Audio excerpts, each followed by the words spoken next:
Arranca. Sí, sí, arranca. Good morning, everyone. My name is Amaranto Daniel Cuello, Director of the International Institute of the Caribbean Studies. In the second day of the seminary for the 30th years of the Association of Caribbean States, evidently successful. Today we have a panel of four renowned experts on the community of the Caribbean. I will briefly introduce each. Mr. Rodolfo Sahan, very well known, the current secretary of the Caribbean Association of States. He's an expert in strategic perspective, wide experience in strategy and prospection, and he is a mechanical engineer. He has a postgraduate degree also in the United States, Ingeniero Pedro Suarez. He's a maritime transport engineer, graduated from the Engineering Institute of the Maritime Fleet OS in the Soviet Union. Wide experience. He has held several positions and currently he is coordinator for Latin America and the Caribbean from the Directorate of Foreign Relations of Transport of Cuba and President and Coordinator of Transport of the Association of the Caribbean. Dr. Ricardo Sanchez, he's an economist. He's a widely known expert in economy and port transportation, transport infrastructure. For many years, he was a superior officer of economic matters in the trade mission and member of the trade mission for Latin America and the Caribbean for the United Nations. Currently, a consultant, a professor. His fields of work are port economy, industrialization. He has several publications, books and all. I close with Natalia Hill, a master's in business administration, a leader in economic research from the Port of Cartagena. At her young age, she is a recognized researcher in port international trade. The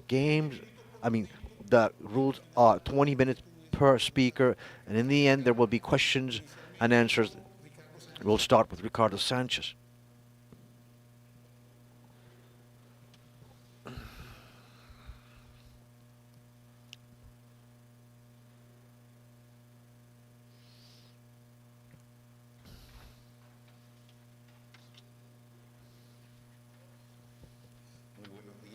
Good morning. Thank you very much for the invitation and the trust that you have placed upon me. Very thankful for the trust given me by the Organization of Caribbean States on this 30th anniversary, and it is a pleasure. I am proud to be part of it. My presentation today refers to the matter at hand, which is maritime connectivity in the greater Caribbean. And if you please help me with the presentation, I would like to say that uh, as an economist that I am oriented to development matters, maritime matters, and like my son said, since he was very young, a port economist, because of my vocation for having worked in ports and continuing to work with ports after so many years. I want to say that am still thinking about development, and I liked yesterday's event because talk was made about development growth. Today, in economic theory, there are even those who have started talking about degrowing. And just by listening to that word, it sounds weird. I mean, we have to grow. You know, someone might have to degrow, but we need to grow. And in order to grow and develop, we have to have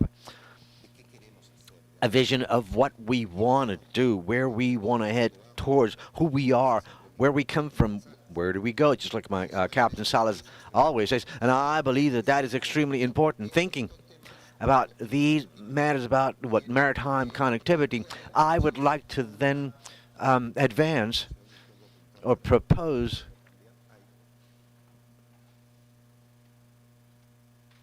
or submit, thinking about how we have to divide this conversation. I propose a working hypothesis. And the first thing I want to say is what I just said. We have to grow, we have to develop, we have to move forward. We have a lot, too much to go forward for. Latin American Latin America and the Caribbean continues to be the territory of opportunities of the future. This is my working hypothesis. We will talk. A lot of talk is made about connectivity needs. Often we talk about things not knowing what things are about. And I want to highlight the difference because it is not only important academically speaking, but it is a fundamental basis for development. What is accessibility? Accessibility is simply the possibility of being accessed. We have a port, an airport, a distribution hub. It is the possibility of being accessed from anywhere else or to access to another place. We might be in the last most remote island in the sea, but we'll have a minimum possibility of accessing, being accessed and accessed somewhere. When we talk about connectivity measures, generally speaking, we're talking about accessibility. And accessible, one could say, we're all, and that's where I want to stress connectivity is the quality of that accessibility. I'm not interested only in the possibility of being able to arrive at a port or an airport or a railroad station, but in what quality, with what quality, and therein lies the key to development. How do we improve the quality to access a place? That is my first hypothesis. Why? Because that is what will determine the quality of the operation of the logistics, of the operation of the mobility, and this applies for both cargo and passenger, ports, airports, any hub where life occurs, which is cargo and people. So from that point of view is where we must start to understand what maritime connectivity is, what maritime logistics is, and I'll submit other ideas later on. But I want to go one step beyond. I want to talk about the connectivity of infrastructure services because I insist this is one of the keys to development. And I'll show some data later. Now, if we understand that to improve connectivity, productivity, the operation of logistics within a context of sustainability goals, then we are joining all the elements of development, and that is why we need to talk about development. We need to state what the function is of mobility, of ports, airport, what the function is of connectivity understood as the quality of being able to access. And that allows me to say, without any doubt, well, that if there is no connectivity, there is no development. And for there to be connectivity, we must have infrastructure, quality services. We have to have excellent workers, great business people, entrepreneurs, people who think about the future, who plan for the future, who are capable of attracting investment, because without them, we are also not going to improve. And from there, then I insist that without connectivity, there's no development, and to improve that connectivity, or the current connectivity, it is essential to adopt changes, not only in the manner in which we do things, but also about how we conceive things, conceive the future, planning the idea of where it is that we want to head to, because that's a question that oftentimes does not have a clear response in the countries in Latin America, in the Caribbean. And we need that clear response because that will leave us undoubtedly, or no doubt, with what we were discussing yesterday, regional integration. We need to support, we mutually need to support each other to grow. And that is what we are talking about. That's my working hypothesis. When we talk about logistics and mobility, I insist people and cargo. We are talking about the production of a country, about the production of a region, about the trade, inner trade, foreign trade. We are talking about international relations. We're talking about our markets, our own and in the vicinity. We're talking about the macroeconomic effects, the creation of employment. There's a fiscal situation. We are talking about the environment of development, and connectivity plays a key role there, to which and that's what I want to refer to, and that is why I spent so much time on it, because it is essential for a country, for a region, especially in a region such as the Caribbean. So dispersed in small units, in mid-sized units, in large, but territorial units, that is. In that sense, and that is my agenda. That's the content, connectivity versus accessibility.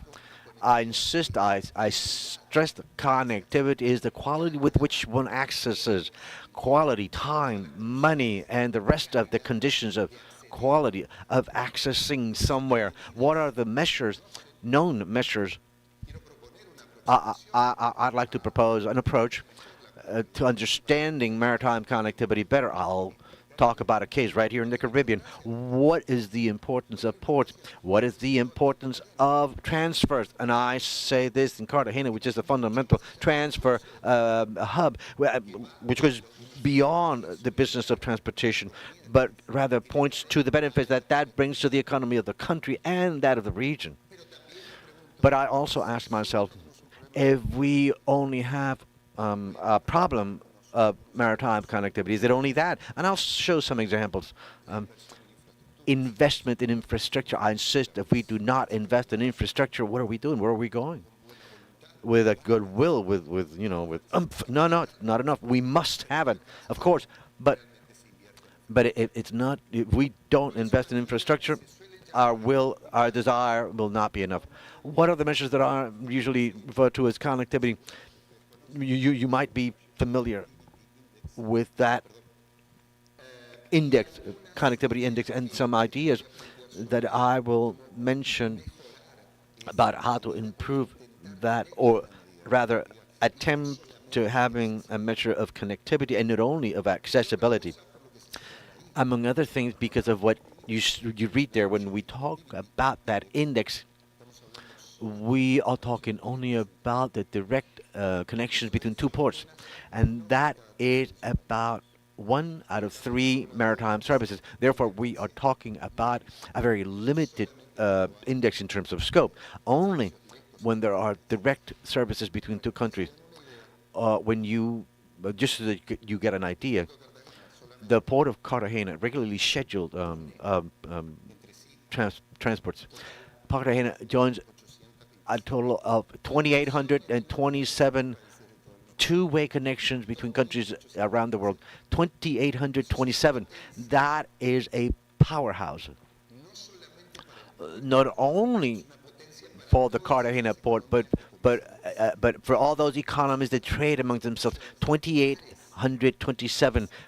That is pairs of countries that are connected, or because the direct trade of Colombia with other countries, or because all these other countries around the world connect with third parties around the world. 2,827 connections of countries. Imagine the number of connections of pairs of ports, even greater. I mean, even higher in terms of figures. So if we regard it in the measure of the line shipping connectivity index, this is somewhat the current condition of the Caribbean and its evolution in the last 10, 11 years. And we'll look at groups. Panama, Colombia, Mexico are the ones with the best direct accessibility, which is what this index measures. Clearly above, one sees, but Dominican Republic, Jamaica in the second level, Bahamas, Costa Rica in the third level, Martinique, Guadeloupe, Trinidad in that fourth level, and last, the rest of the Caribbean. I've only added some, but in that last group, one might include the others. And so,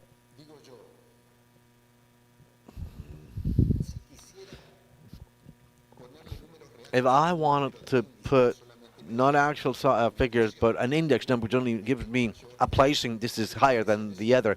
Now, what are those figures? This is an interesting measurement. If I add all the capacity of the ships that arrive to each one of these ports in the list, as you see there, a very broad vision of the Caribbean, including the Gulf of Mexico, including Florida, etc., we will have that the port of Cartagena has 117,000 a capacity to move because that is 117,000 TEUs arrive in those ships, which are the basic measurement units of containers, and from there on down. Notice that Cartagena surpasses Houston. It surpasses the individual terminals of Panama. It surpasses everyone else. There is a clear idea of the power that connectivity has. It surpasses the the availability of capacity, the weekly capacity of the port at Houston, the port in Miami, which you see there. But it also gives us a clear idea. Notice that the list ends with number 15, San Juan de Puerto Rico. And from there on down, we have 60 or 70 additional ports. What idea do we get from there? The enormous heterogeneity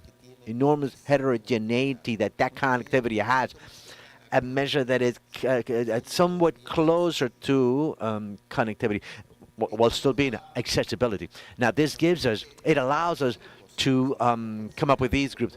If we exclude the two most connected, which are Panama and Colombia, this gives us an idea of how these groups look through time, and it also gives us an idea of that heterogeneity. And there we have a group from the better connected to the mid level connected to the least connected, and thus connectivity, in line with what we are discussing, also starts to have an impact, a clear relationship with the need of being more integrated or further integrated, with other countries.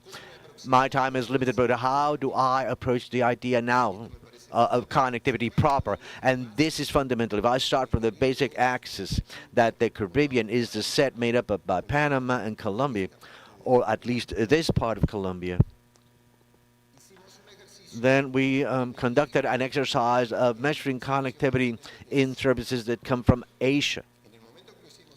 When we ran the exercise last year to bring a container from Asia to this side of the world, stood at about $1,400. A 20 footer, a 20 feet container. Now there is a first tier.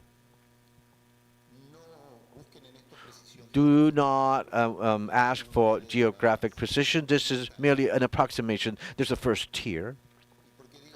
And why do I say that this measures connectivity? Well, that first tier adds 10 days worth of navigation, and it adds anywhere from $700 to $750 of freight, and so 1,200 to 1,400 are generally plus 700. Add to that 10 days in the first tier. In the second tier, I add another 10 days of navigation at least, plus another $700 worth of freight. And in the last tier, 10 more days, 700 more dollars, which is to say that despite the geographic proximity, despite us all being accessible in the last, those little islands in the end will be paying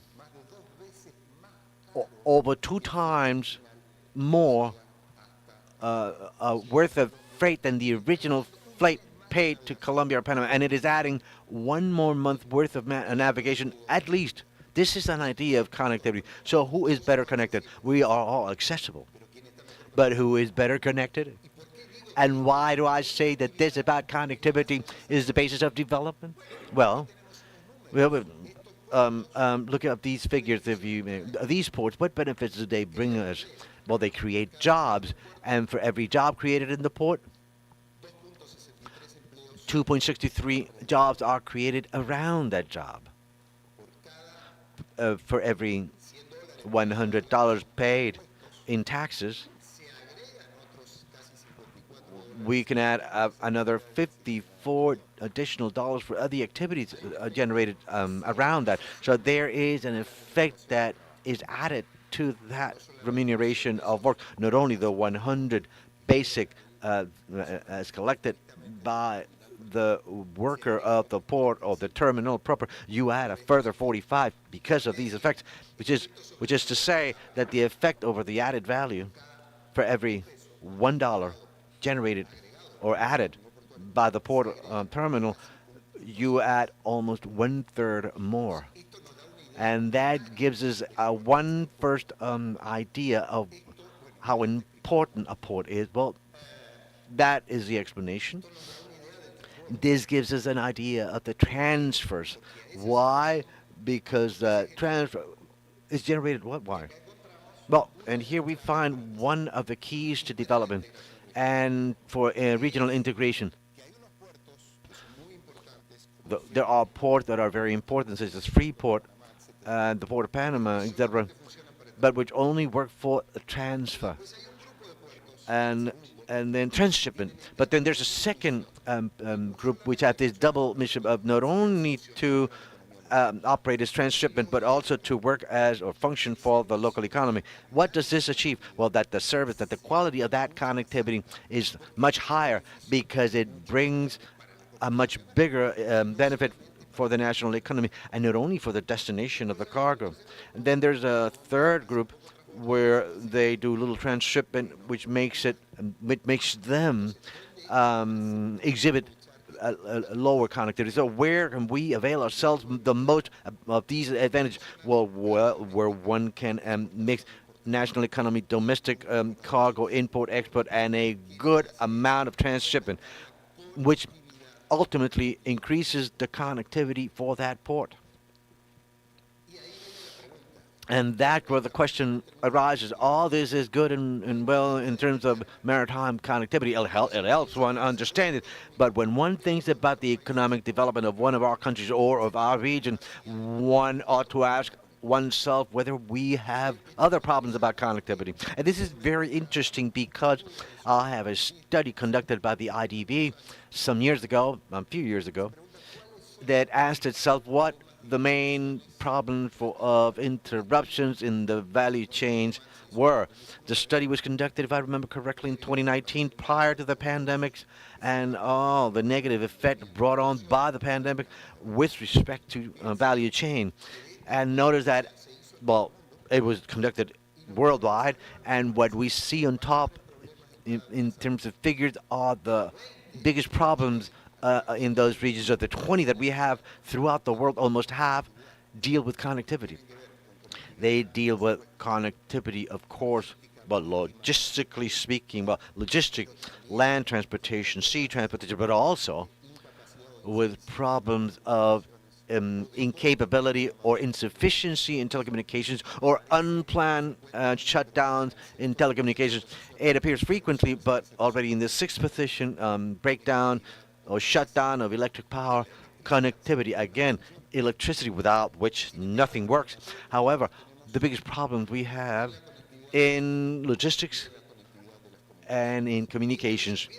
And this starts to give us an idea of where problems are coming from. And notice something also very evident, very interesting. Well, one starts to see attacks on connectivity, in this case, digital connectivity, which are cyber attacks.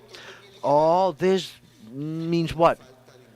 Well, it means a lack of investment of infrastructure, which is so characteristic in our country. Therein, we have a history of investment in infrastructure. I had to work when I was an official with the United Nations. I had to work on that history of over 40 years of how much our countries invest in infrastructure vis-a-vis their gross domestic problem. And notice how that from 3 and 70% over GDP that was invested in Latin America from the 1980s, we've been dropping and dropping and dropping. Even when we add public and private investment in infrastructure. And this gives me a chance so as to end. It allows me, no doubt, to show the concern and one of the problems is also highlighted yesterday's in the morning session that we have a serious problem of investment in infrastructure. Sustainability as the framework. Uh, Allow me to just skip that and go to my final comments.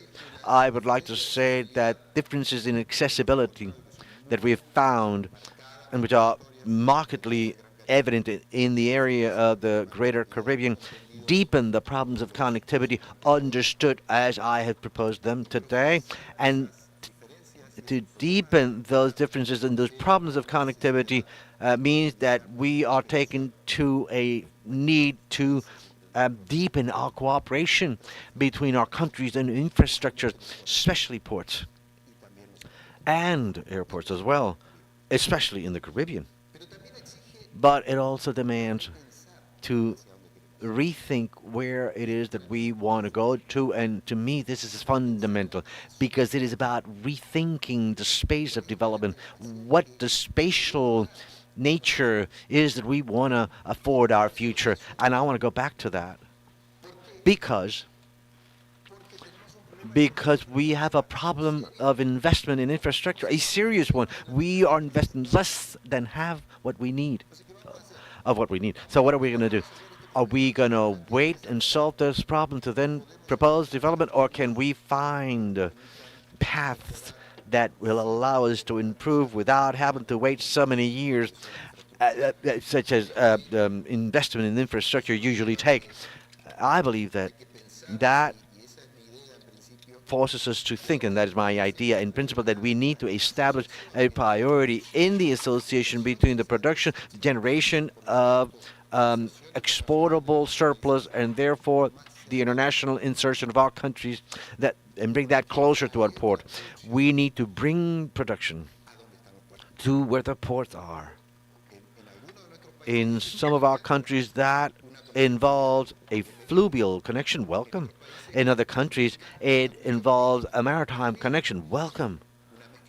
A blend of both. What may be easier for one or the other. I think it's fundamental because also the need of sustainability, of maintaining high goals of sustainability, requires a reproposal of the internal distribution. That's fundamental. How many kilometers do each of our cargoes traverse? So what do we need to do?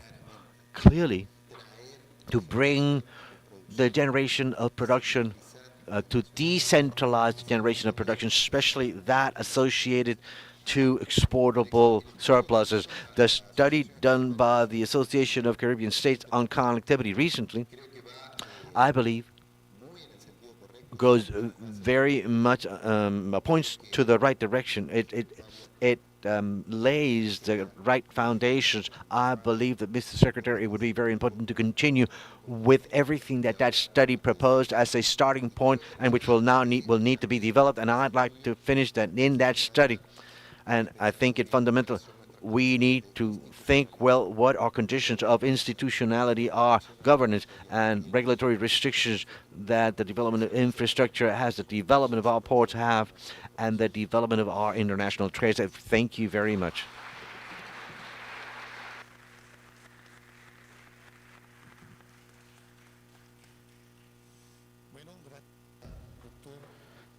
Thank you, Mr. Ricardo Sanchez, for your presentation. Next, Engineer Pedro Suarez. He'll talk about the challenges in the same line of thought from his position as a coordinator for LATAM and all the experience he has around it. Let me remind the speakers that this is 20 minutes presentations. I know that they're experts and every word counts, but this is the rules of a game. You'll know it.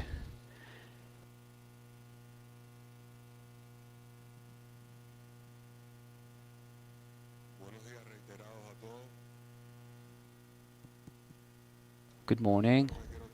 The first thing I want to say is that I want to thank all the organizers and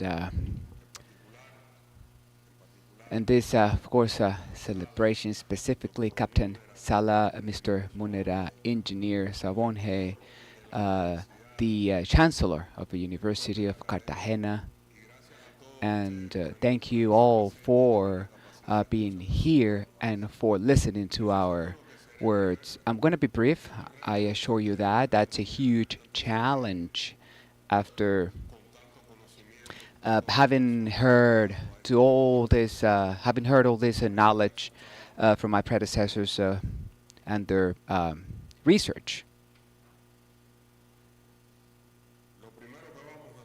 First thing we're going to do is define what the Great Caribbean is and what's happening in it, what has happened, how it has evolved, and what we still have to do, and what are the different uh, points of view I have on this regard. The first thing I want to say,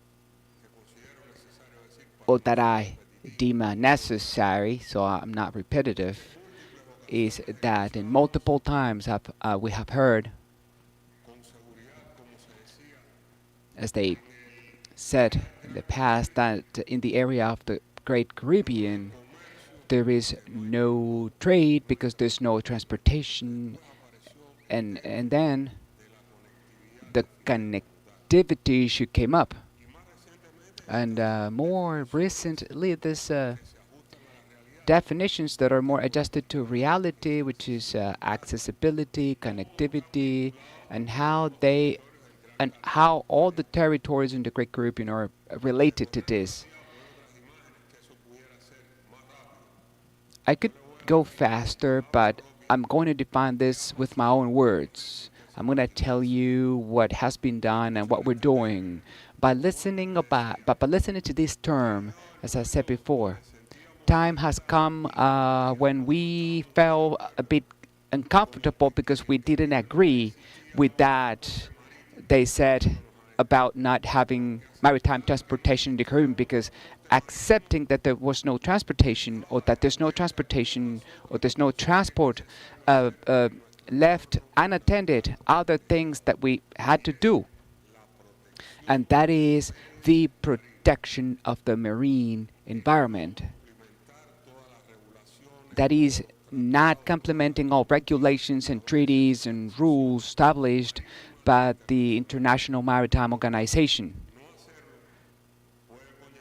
That's the IMO, and not doing it could lead to unprecedented disasters, because as we all know, all the islands in the Caribbean and the part of a continent uh, have, as part of their daily activities, tourism, and tourism is beaches and nature.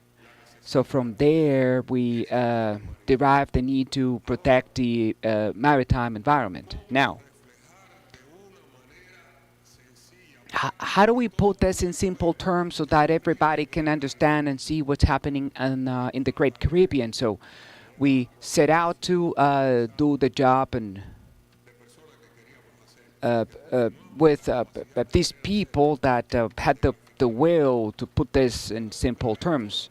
But in maritime terms, with maps and vessels and tracers and all these illustrations that you're going to see in a moment.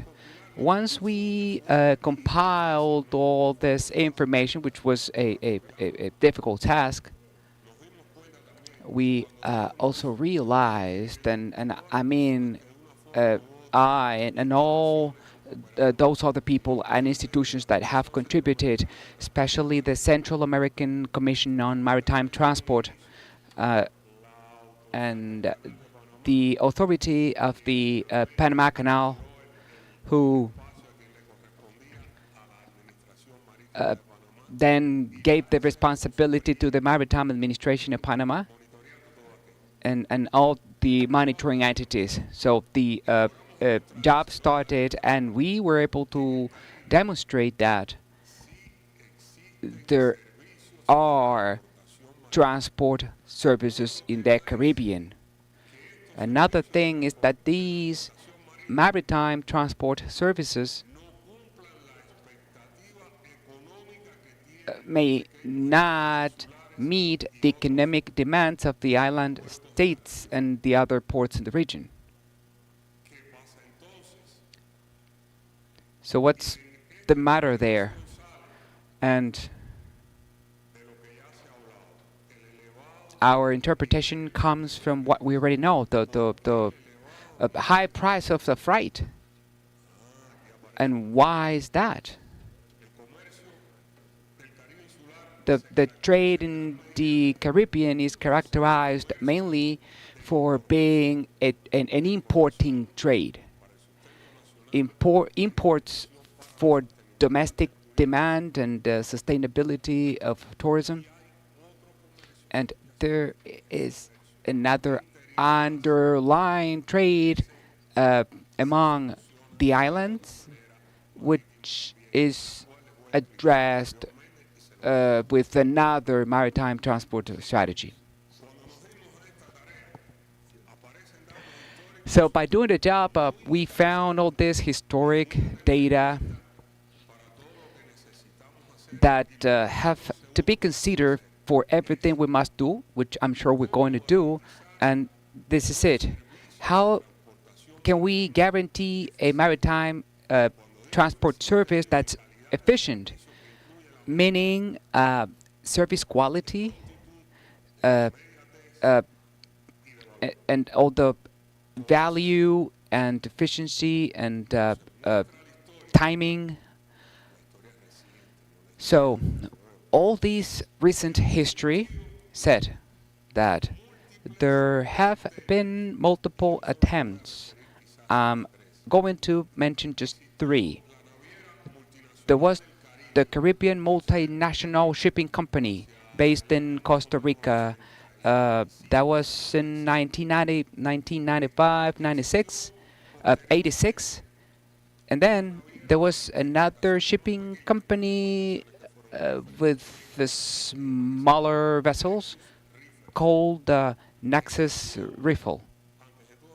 And before that, there was Wisco and many other shipping companies. But they were not successful, and the common denominator of not having been successful was the lack of cargo. And why is that? Because there was no true dynamic, effective assessment, something we called a cargo capacity balance. By not doing that analysis, and the shipping company had to move to other locations and other destinations which were not considered at the beginning or at the inception of a project. So, 3, 4 years later, these good intentions uh, came to an end.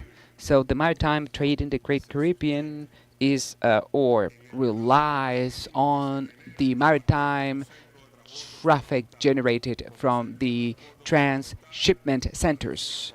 That is Panama, that is Kingston, that is Cartagena and Freeport, Caucedo.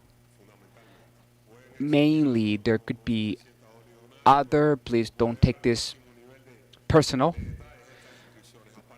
but based on these transshipment centers, then the trade moves into the Great Caribbean.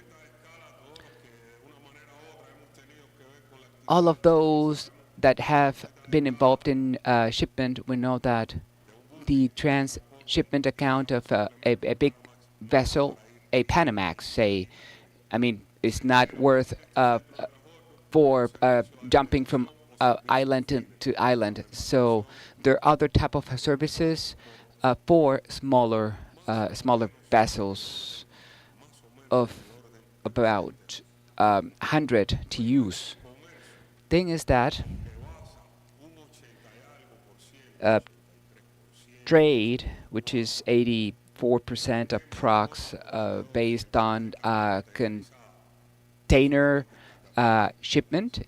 It is not only containers moving around. There's other sort of cargo that have other sort of packings, crude oils, and other type of products that also uh, are present.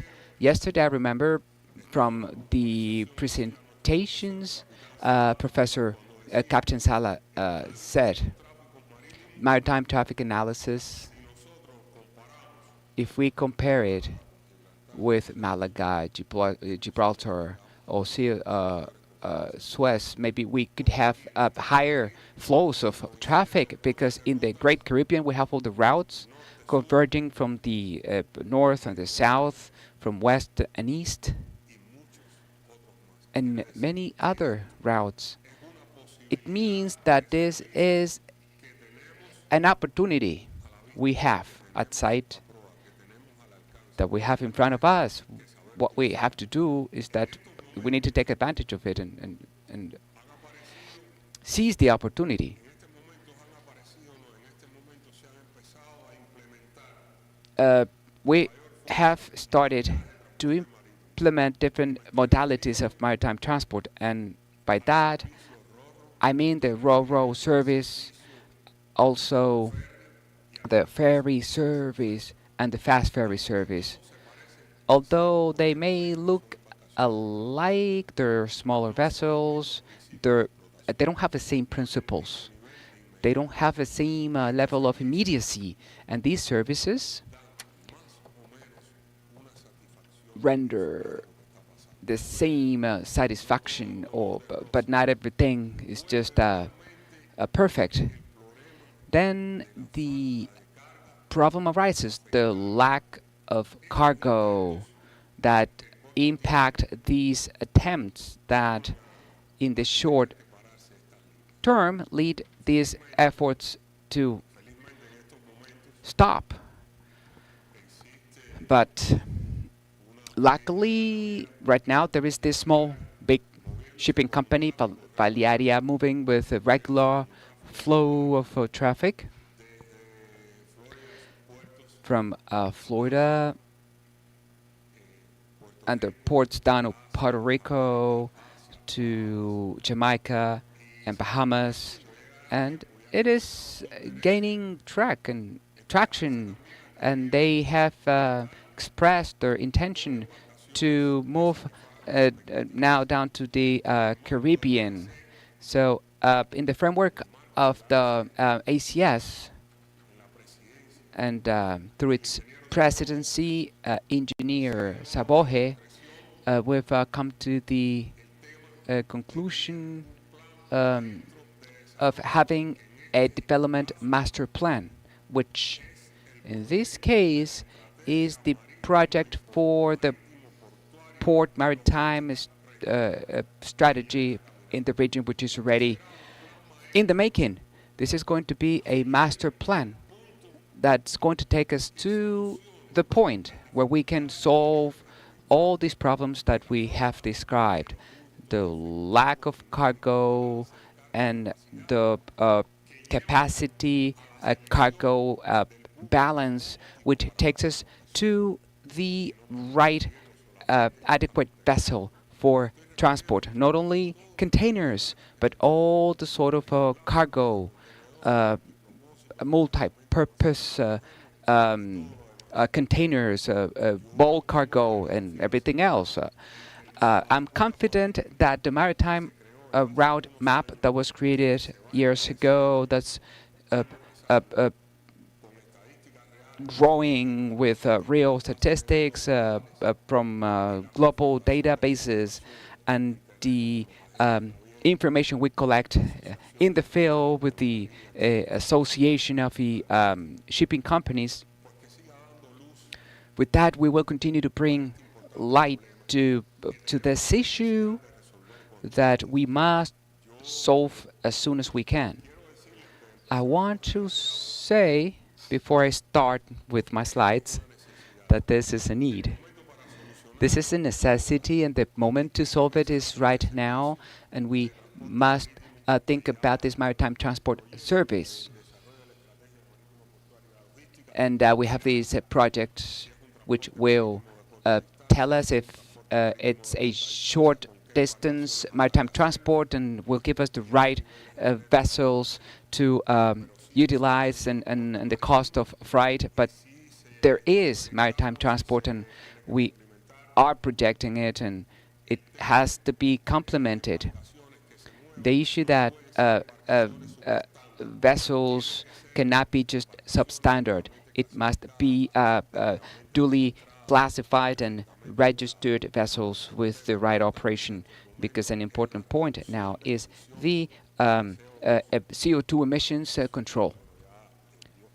So with that, the god of time is running out. I'm gonna try to do this.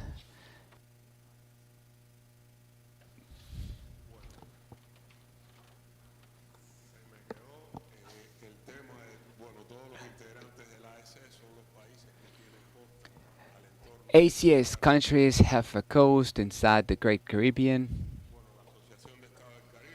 Association of Caribbean States, we know, was created in 1994. Here, in this beautiful city of Cartagena.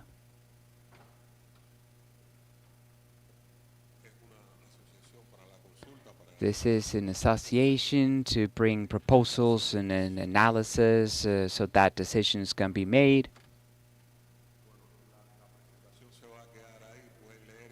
You can read the slides, and then you can call me and ask me or tell me what to do, because I don't have time to go through this. But look at this. This is important here. And as my predecessor said, is the evidence. This is the evidence. This is the number of services that get to the transshipment centers where the domestic transport takes place. This might sound crazy, but this is a dairy proposal. This is the evidence. Oh, this is the project that I've always dreamt of, and this shows that there are well-defined rotations with this weekly frequency arriving at all these ports, and that's the other problem, because there's no return cargo to address this problem. This is why shipping companies increase their freight. And sorry, I have to say that. This is another example. There are thousands of examples, but it would take us just 2 days. Another thing that I want to point out, and this confirms what Captain Sala explained yesterday. This is Maersk. This is Crowley. Evergreen. And I can count those top 10 container shipping companies that are present in the Great Caribbean. Balearia, as I said. Now they're kicking me out. I don't want to leave. They just want me out of here. This is the ferry transport. Challenges and opportunities is to create an efficient maritime transport service with low CO2 emissions. We can do that. We must be clear about the guiding projects, and this includes economy and jobs, business, and the utilization of the right vessels. And environmental protection, of course, that's a priority. And I still have things to tell you that are important, but just come to me during the break, 'cause I'm out. Thank you.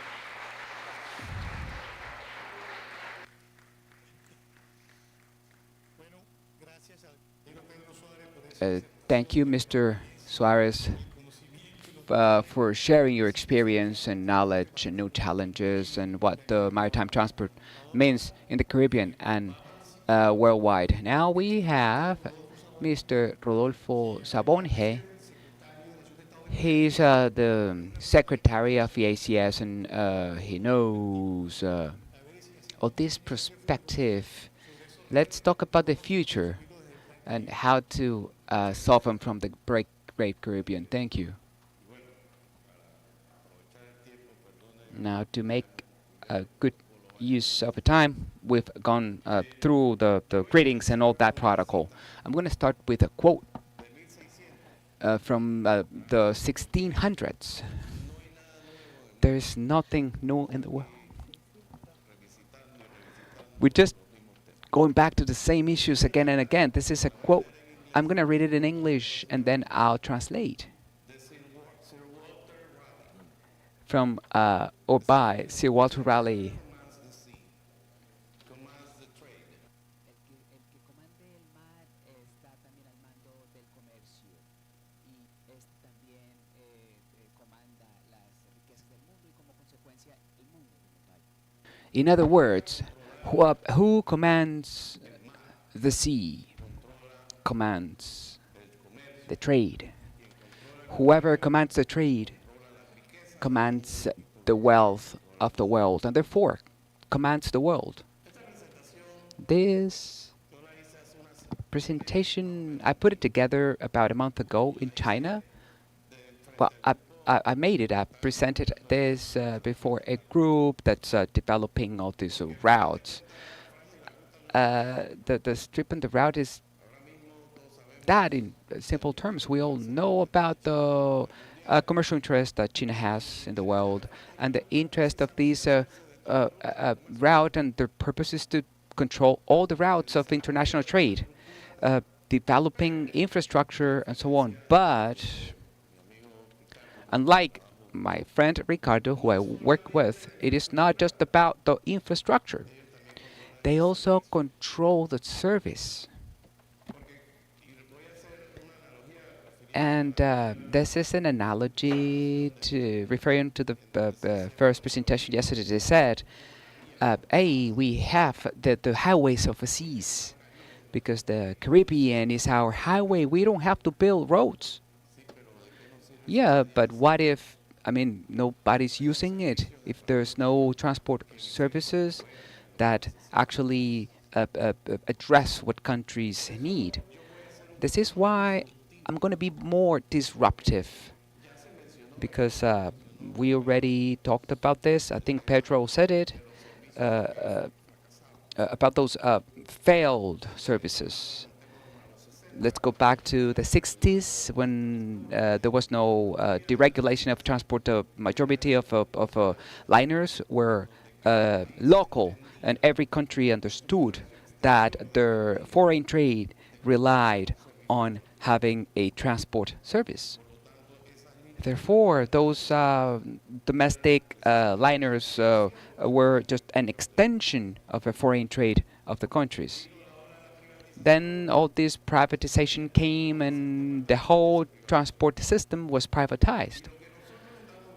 What we're going through today is the result of that, is the result of that privatization. And then you may be wondering what happened in COVID. During COVID, ship liners made the most money ever in history. So the world was going through a crisis, and shipping companies were just making money and money just at the expense of that crisis. And that's what I mean. That's what's happening. All these disruptions are veiled. I met with the owner of MZ, Mr.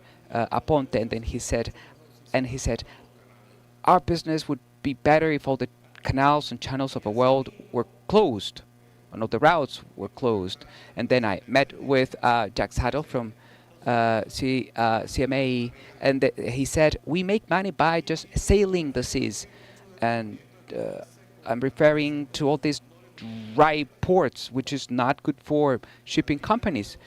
Shipping companies are not thinking about just delivering part of their gains to a railroad or to a port. That's not their business. However, these projects are just everywhere. Now, let me talk about the Caribbean specifically.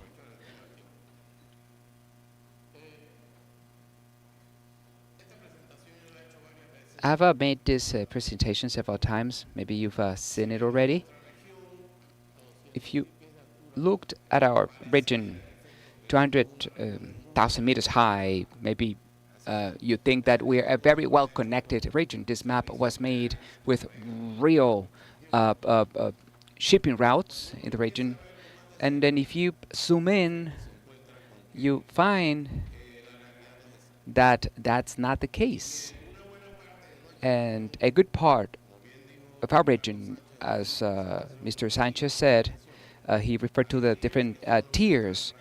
There's some tiers that are well connected, some others that are not that well connected, and that uh, multiplies by the delivery times and by the cost of shipping.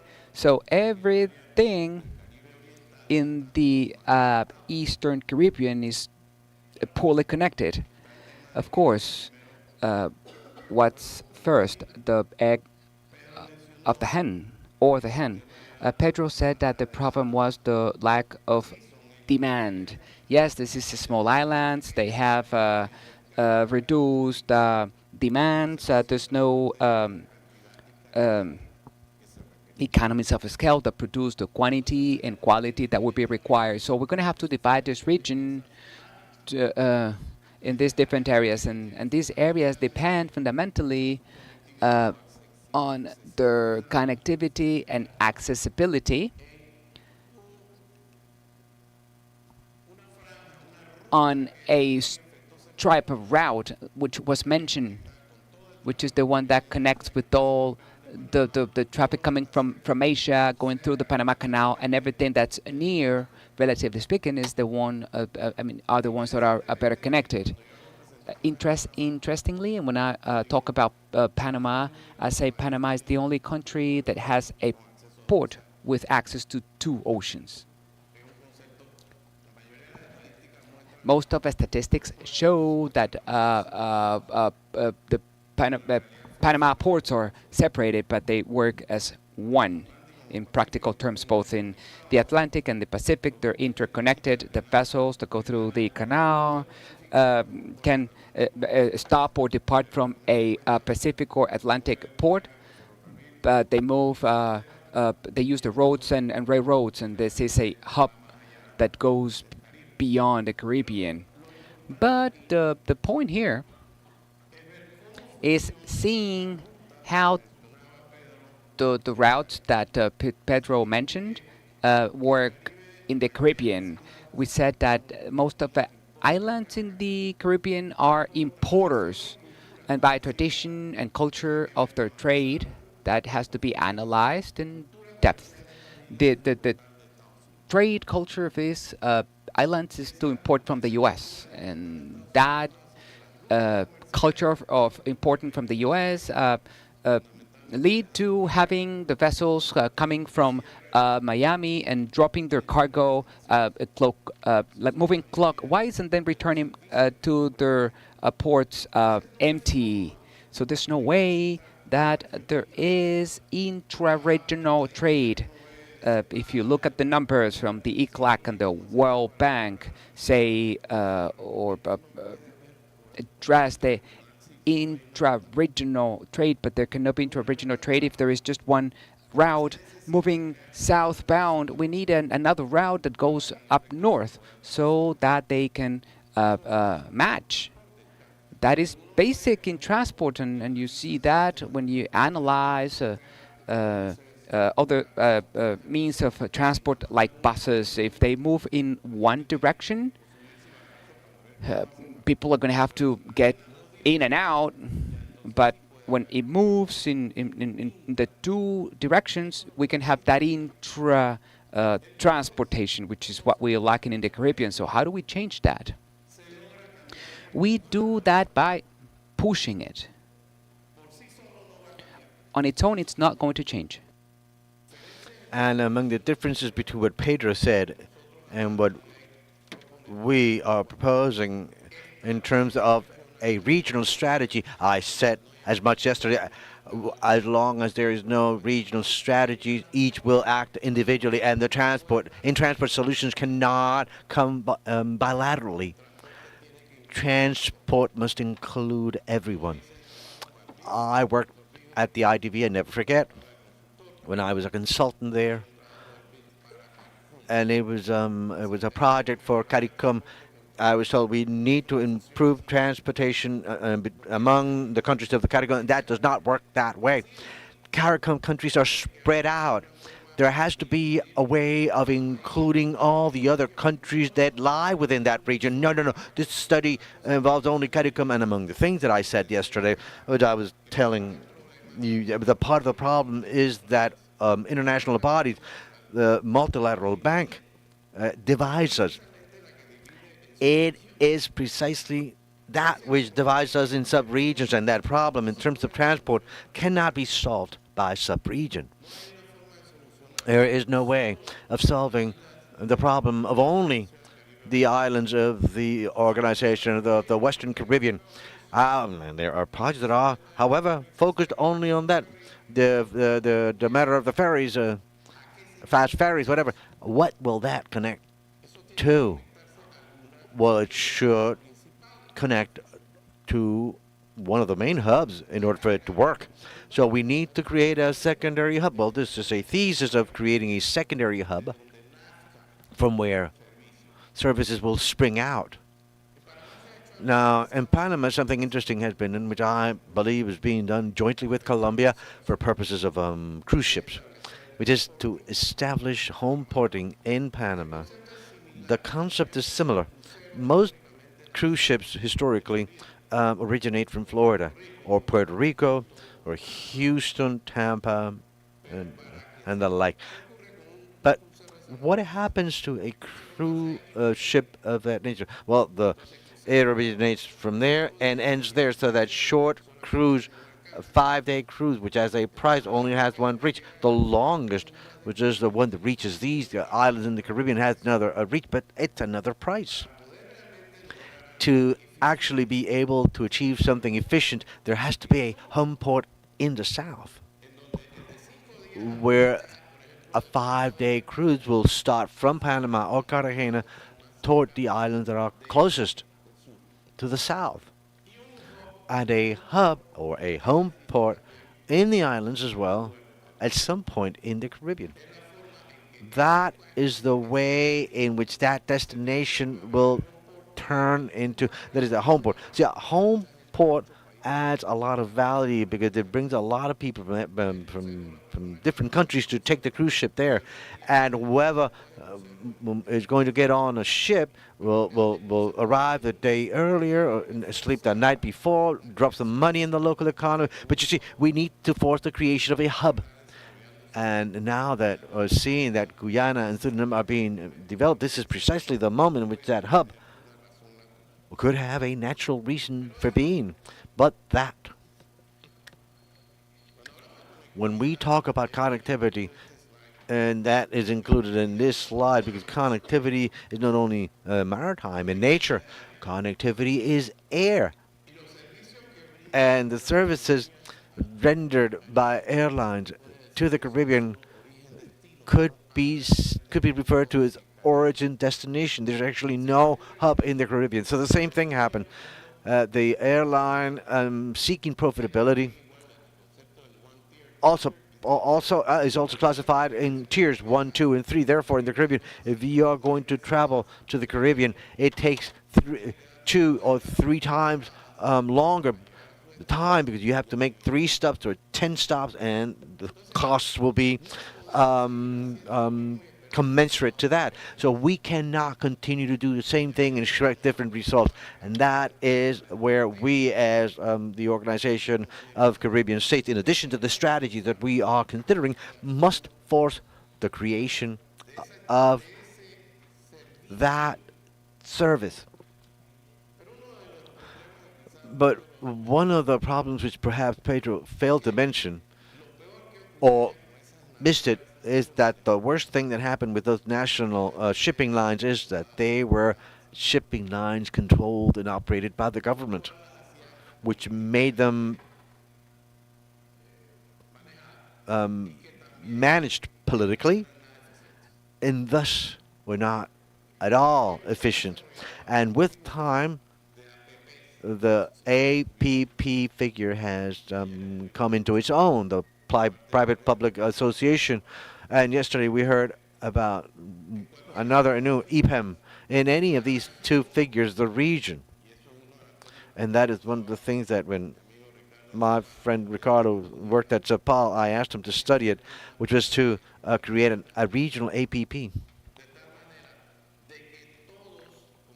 in such a way that we would all contribute to the creation of the transportation or transport service. In an APP, the risks and costs are shared, as well as that analysis for the demand and strategy that Pedro mentioned, even though, or although, and I say we, maybe not we, but what I had brought to the table is precisely with the World Bank and the IDFC is the creation of APP for transport services at the regional level, where all the countries would participate from the standpoint of cost and benefits.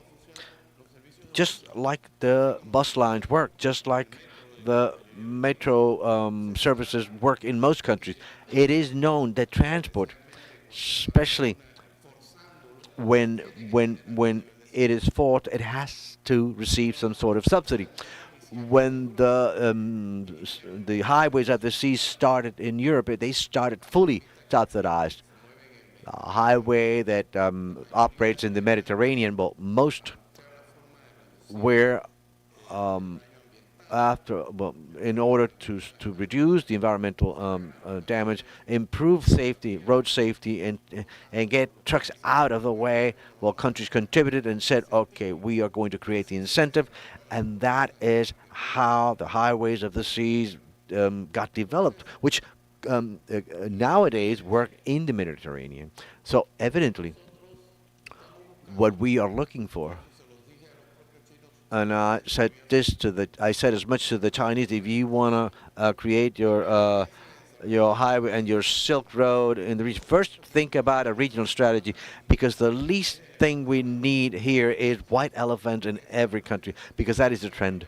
What they are interested in is the bilateral relation. I'll build you a port, rail line, you know, and then after you cannot pay it, I'll keep it, and that is how we need to then seek regional solutions to avoid having been being confronted with those white elephants, and that is the first step of a strategy by consensus. A regional consensus must occur in terms of where the primary and secondary hubs will be located, which is the second part of the study that Ricardo mentioned, which we started under my in my administration, and which we have asked IAC, or the Organization of Caribbean states, because there has to be a consensus on a multimodal transport system strategically designed for the entire region. Thank you.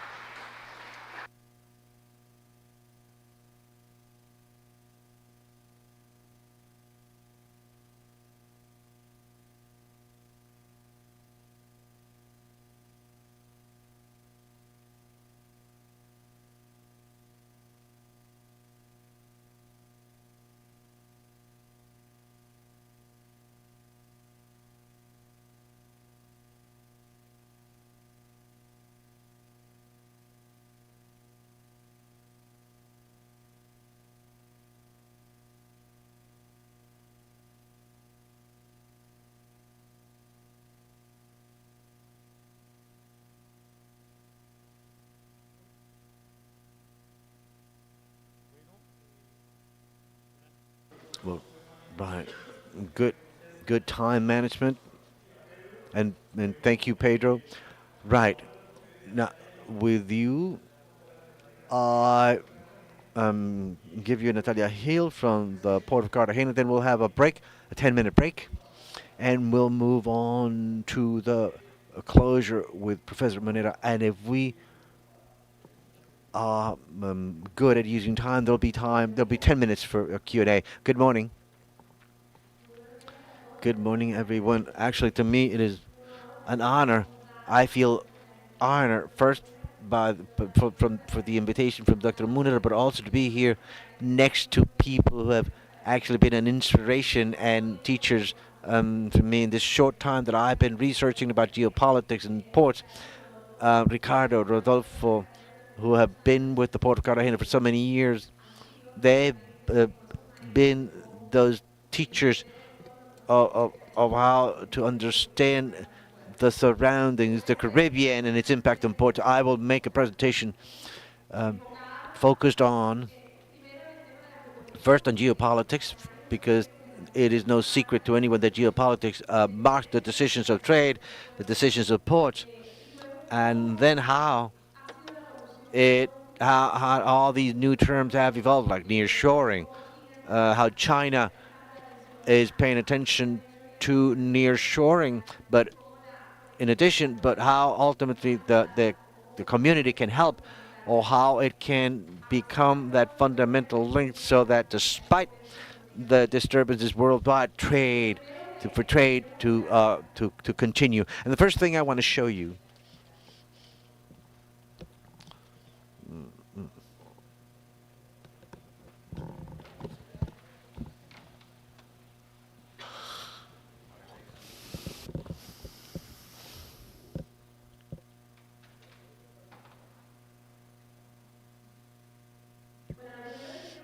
The first thing I want to show you is that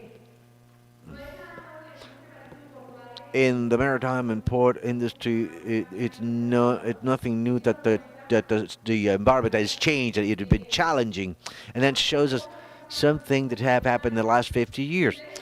When you look, I'm not going to read everything in detail, but there are some that are related to what happens in terms of the economy, or outside of the economy, industry, economic crisis, political pandemics, but the other both are related with how industry has attempted to solve the problems of scale economy. The process of containerization of cargo was one of them. Then the integration of shipping lines to generate benefits and reduce cost. Generally speaking, the problem has always been about solving, how to make the transportation and the industry more efficient, less costly. And the industry faced several situations that, in a way, had an impact. And it thrashed the strategies, and ultimately when we ended the pandemic, we said, okay, so we're back to normal. We have had many crises, many problems, but it's like after the pandemic, everyone said the world in general will return to normal, and the truth is that that is not so. Why not? Well, I am giving you a map here, and even though it might seem complicated to understand, it is a map that shows all the geopolitical tensions, social conflicts, environmental problems that exist today in 2024 in the world. And when you look at it, one would almost be able to say that there is no place in the world without a conflict, with wars, with social mobility problems, migration problems, environmental crisis, which we have seen not only in the recent case of the Panama Canal, but environmental crisis in China, the Amazon, the Mississippi River.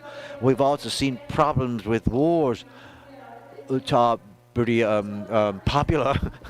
And if we analyze, I will just take three to show you what the impact is that has on trade. If we analyze the three most relevant, one of them, for instance, the so-called the trade war between the United States and China. Just look.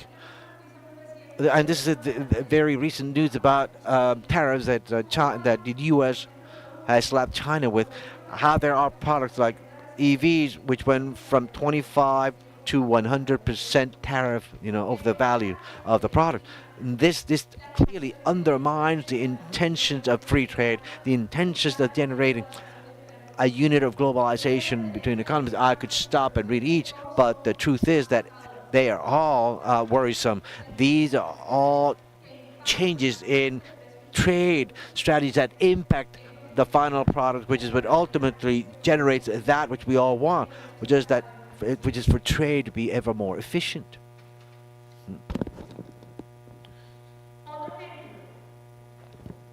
Another example.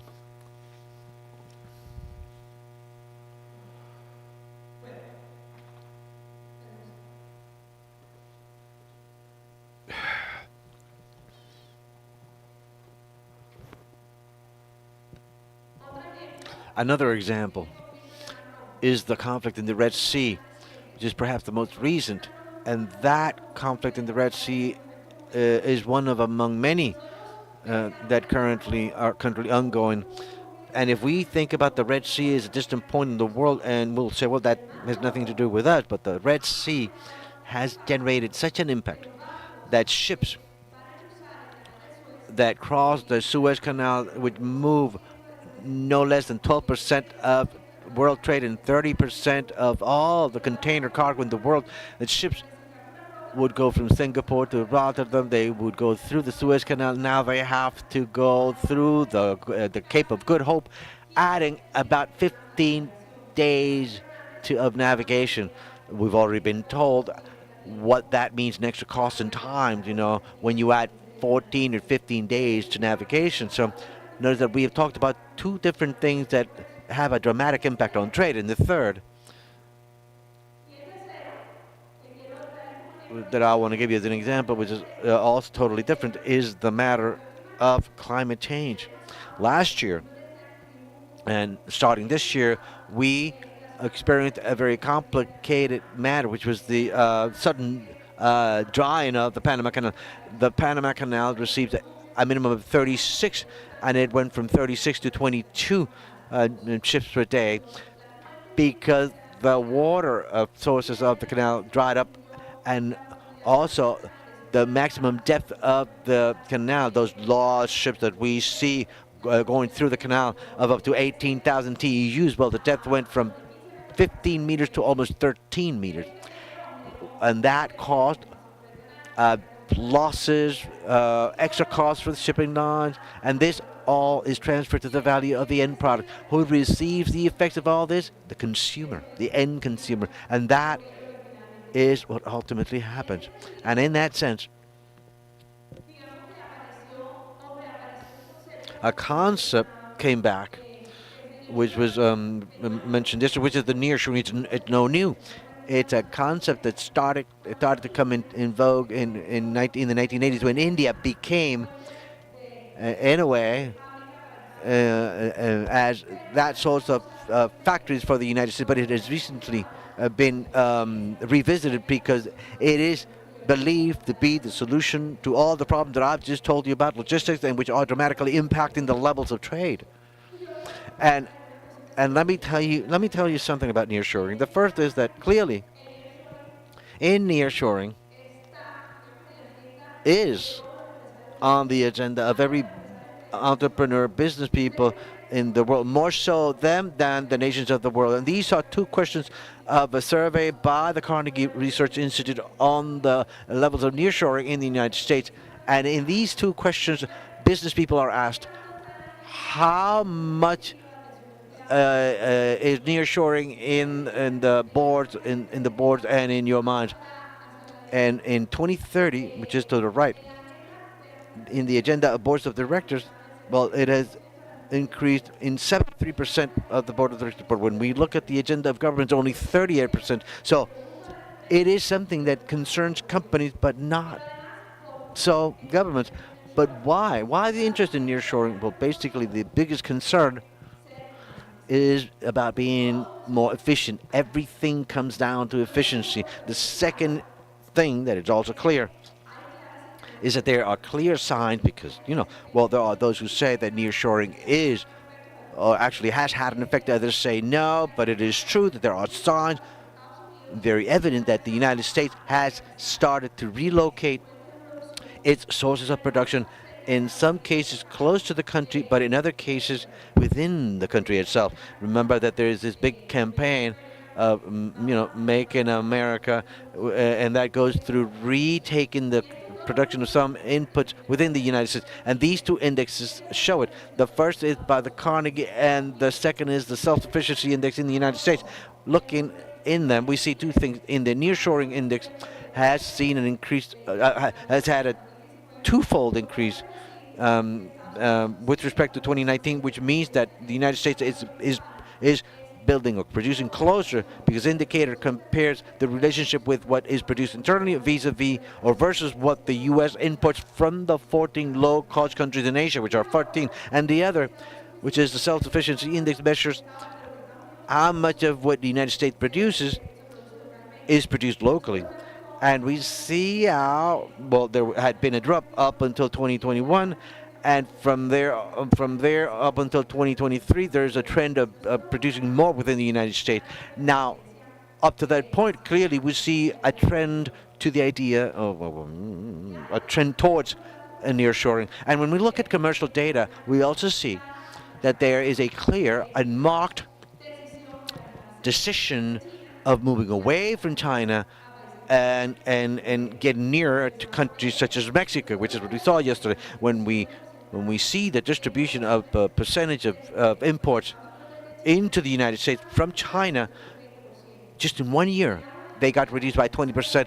When we see the case of what the U.S. is importing from Mexico, we see a less dramatic jump from from a drop in China. Last year it was slower or lower, but when compared with before the pandemic, Mexico has increased imports, has increased its exports to the United States by 35%. And in addition to that, in that trade between China, United States, and Mexico, we clearly see that the United States went from, well, Mexico became the first trading partner of the United States when compared to China. So there we see a shift in the trade relations, at least in trade relations.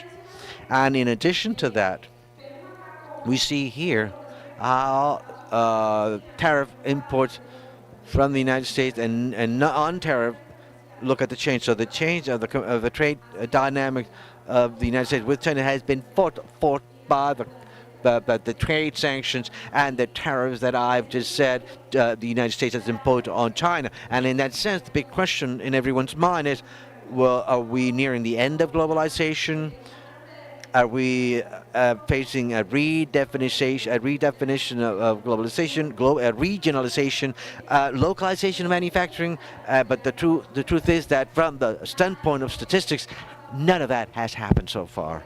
This is the globalization indicator, which is the one that I said, and tells me that globalization in general and economic globalization, that measures 42 variables to analyze whether the world is actually more interconnected economically, socially, and politically.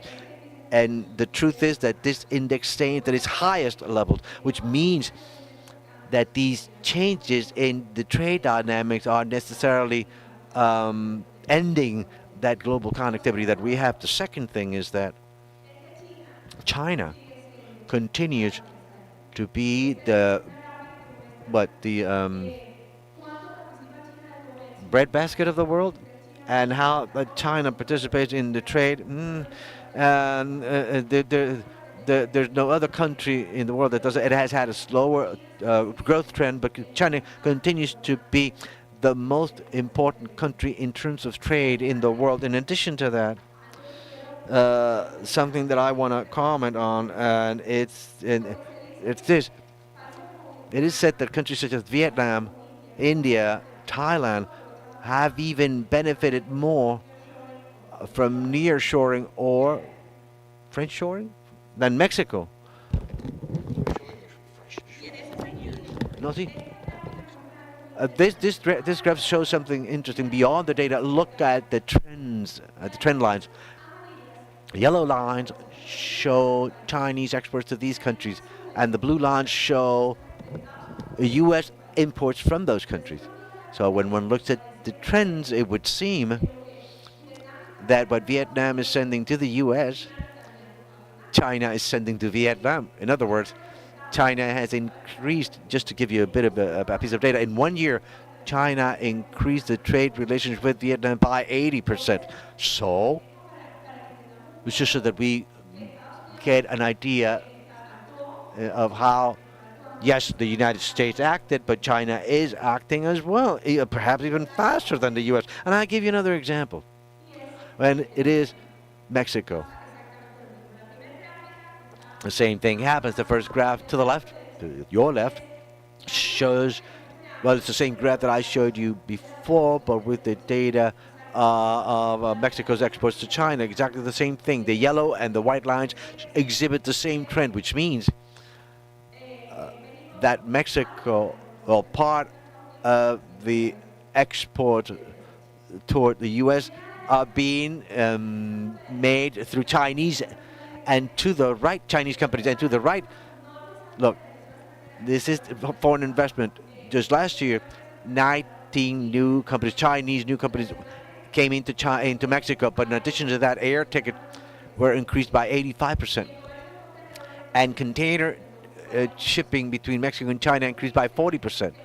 So notice what's happening. China is moving much faster than the United States, or even the rest of the countries in the region. And in that sense, let's just say that here, I have a quote here from an industry expert who warned us a long time ago. See, this graph is about a year and a half old, that a triangulation pattern was going to occur in that trade relation between the United States, those new friends of the United States, and China, and that we needed to open our eyes wide vis-a-vis China, because China has been able to position itself not only as the supermarket aisle of the world, but that big market of the flow of trade of people. And in that same line, then we ask ourselves, what do we do vis-a-vis that reality, and why the word connectivity is so important? Well, the first thing is that, well, it's because the world will remain interconnected, and trade will continue to happen, whether it's from China or out of China through Vietnam. It'll continue to happen, because when you look at it, trade represents 67% of GDP, and globalization is that which has allowed GDP to be 67% of global GDP, and in addition to that, maritime trade is 80%, and therefore maritime connectivity is fundamental to economic growth. And how can we then understand maritime connectivity in that sense? Well, in the Caribbean, we have a privilege, which the masters Rodolfo and Ricardo have already mentioned, which is it is number one connection point in the world. But in addition to that, 35% of trade between the U.S. and China is the way of the direct channel of trade between the China and the U.S. 35% of that trade. And something else, which is that we are a strategic point for nearshoring. Ricardo has already shown the connectivity index of the UNTAC, which is the line shipping connectivity index. And I will dare say something important, which is Ricardo showed it in terms of countries. We analyzed it in terms of port, and noticed how Cartagena has historically been, for over 6 or 7 years, the best connected port in the entire region. Cartagena is located in the greater Caribbean, and for nearshoring matters, for investment matters, what's strategic of having a port in Cartagena in Colombia is fundamental for the making of decisions in this new world order. And in addition to that, Colombia also is a source of a raw material and product for all the countries of the Association of the Caribbean States. And I had never come up with this information, but I was surprised. We, through Colombia, 13% of Colombia's foreign trade goes to the countries that are part of the Caribbean State Organization. And then I think that it is important to highlight that Colombia can become ever more in that strategic point, in that strategic pivot hinge for the countries in the region. I'm showing it here in terms of, of trade, but also in terms of infrastructure, investment, diversification of products. Cartagena has that strategic vocation to become the economic engine of the region once again. And this is something that perhaps is not, I mean, it veers away from the main point, but I cannot just say it. Notice that all the products that come out of Colombia, most through all these regions, the countries in the regions, are related to products that contribute to tourism, which is the main activity of the countries of the Association of Caribbean States. I brought some examples, packages, medical, all those products are related to products. So there's a big opportunity for Colombia to be more productive so that these products reach the region, but that in addition help Colombia or Cartagena become into a pivot for that cargo that reaches other countries. And now to close, I just want to leave you with one reflection. The intent behind my presentation was to tell you a bit about, well, the things that have happened in history, that they continue to happen, and that is not going to stop. If we sit down and plan based on what's happening today, is as if we would sit down with a crystal ball in front and ask ourselves what will happen in the world in the next few months. We have no idea. And we have no idea because the pandemic and the map that I showed you in the beginning have shown us that the world is totally unpredictable. But something that Captain Salz has taught us well is that we need to anticipate, to think ahead. We need to be ahead of all those expectations in the world and not just sit and wait for what happens to make the decision. And that is why the countries in the association must seek to diversify. In other words, we need to determine what else to produce, not just raw material and export raw material. Second, invest, mentioned by everyone. Third, strengthen the port infrastructure, mentioned by Ricardo in his presentation. Cooperate and work as a team, clearly. Create a positive environment to attract investment, which is what all these countries who've benefited from nearshoring recently have done. But lastly, we need to educate, that is, that the labor force is educated to be more productive, because productivity translates into more exports and more foreign trade, but also it translates into looking for new ways of doing things so that the Caribbean will turn into that strategic point for international trade, as is its vocation. Thank you very much.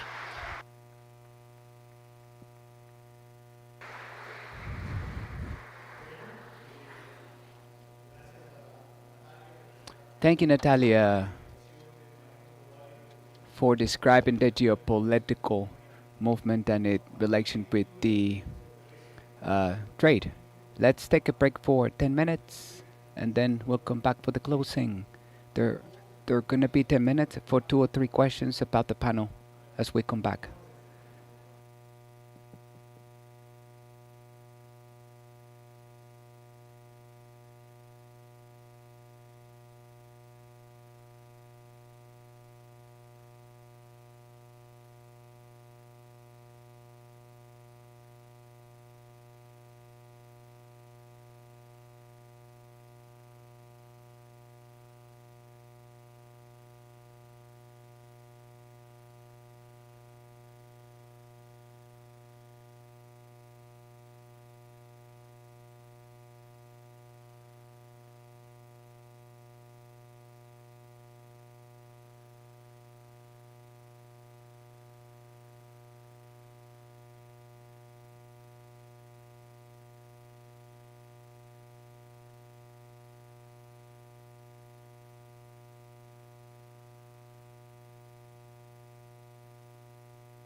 As we agreed, we are going to have time for 3 questions to the panel we just had.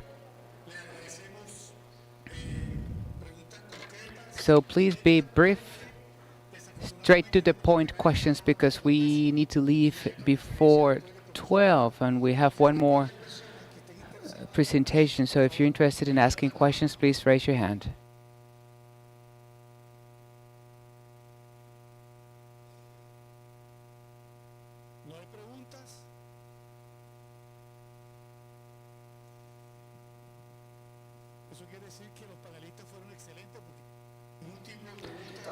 There are no questions from the audience.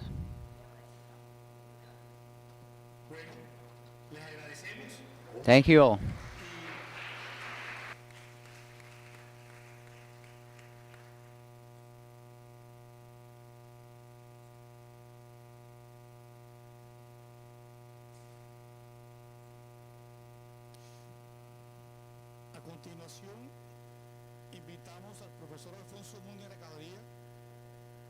Mr.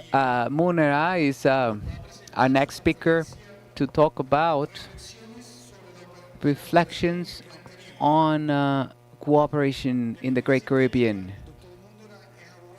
Mr. Munera is a lawyer, historian, he's a professor of the University of Cartagena, former ambassador to Jamaica and Trinidad and Tobago, and secretary of ACS. So I'll give you now Mr. Munera with his talk on reflections on cooperation in the Caribbean. Same rules.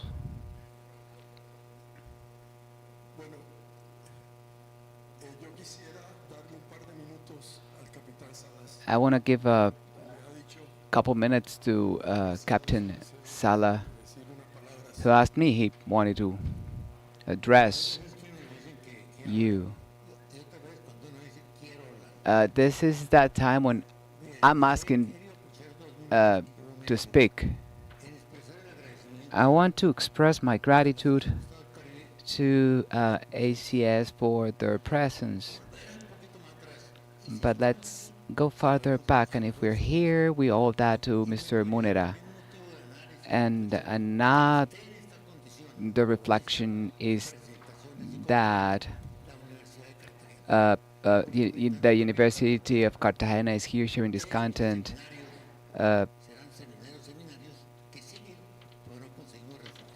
We need to pursue results. These speakers, I'm not going to list them all. We must recognize the content of the presentations, and that brings us another obligation.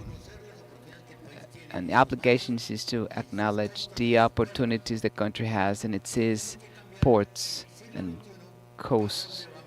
We must change our direction in this 21st century to generate benefits and well-being and solve all these confusing discussions. But Mr. Munera has no excuses. He's doing what he likes. He enjoys what he does. And he's got the motivation to deliver the service. He's got that opportunity, and you had those opportunities. This is my 1 minute and 20 seconds. I'm happy with this content and not the knowledge and the way the problem has been identified together with potential solutions which are not written, but it is about the risks we want to run to create the solutions.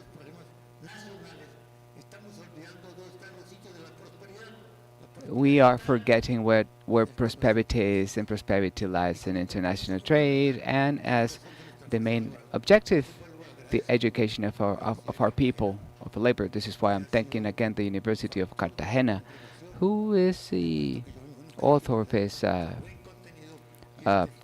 content. I didn't expect all this knowledge, and again, all the speakers.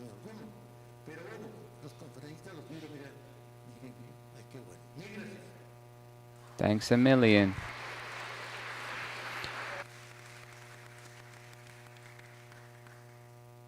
Bueno, ustedes creerán que esto se trata ahora de una fiesta de elogios.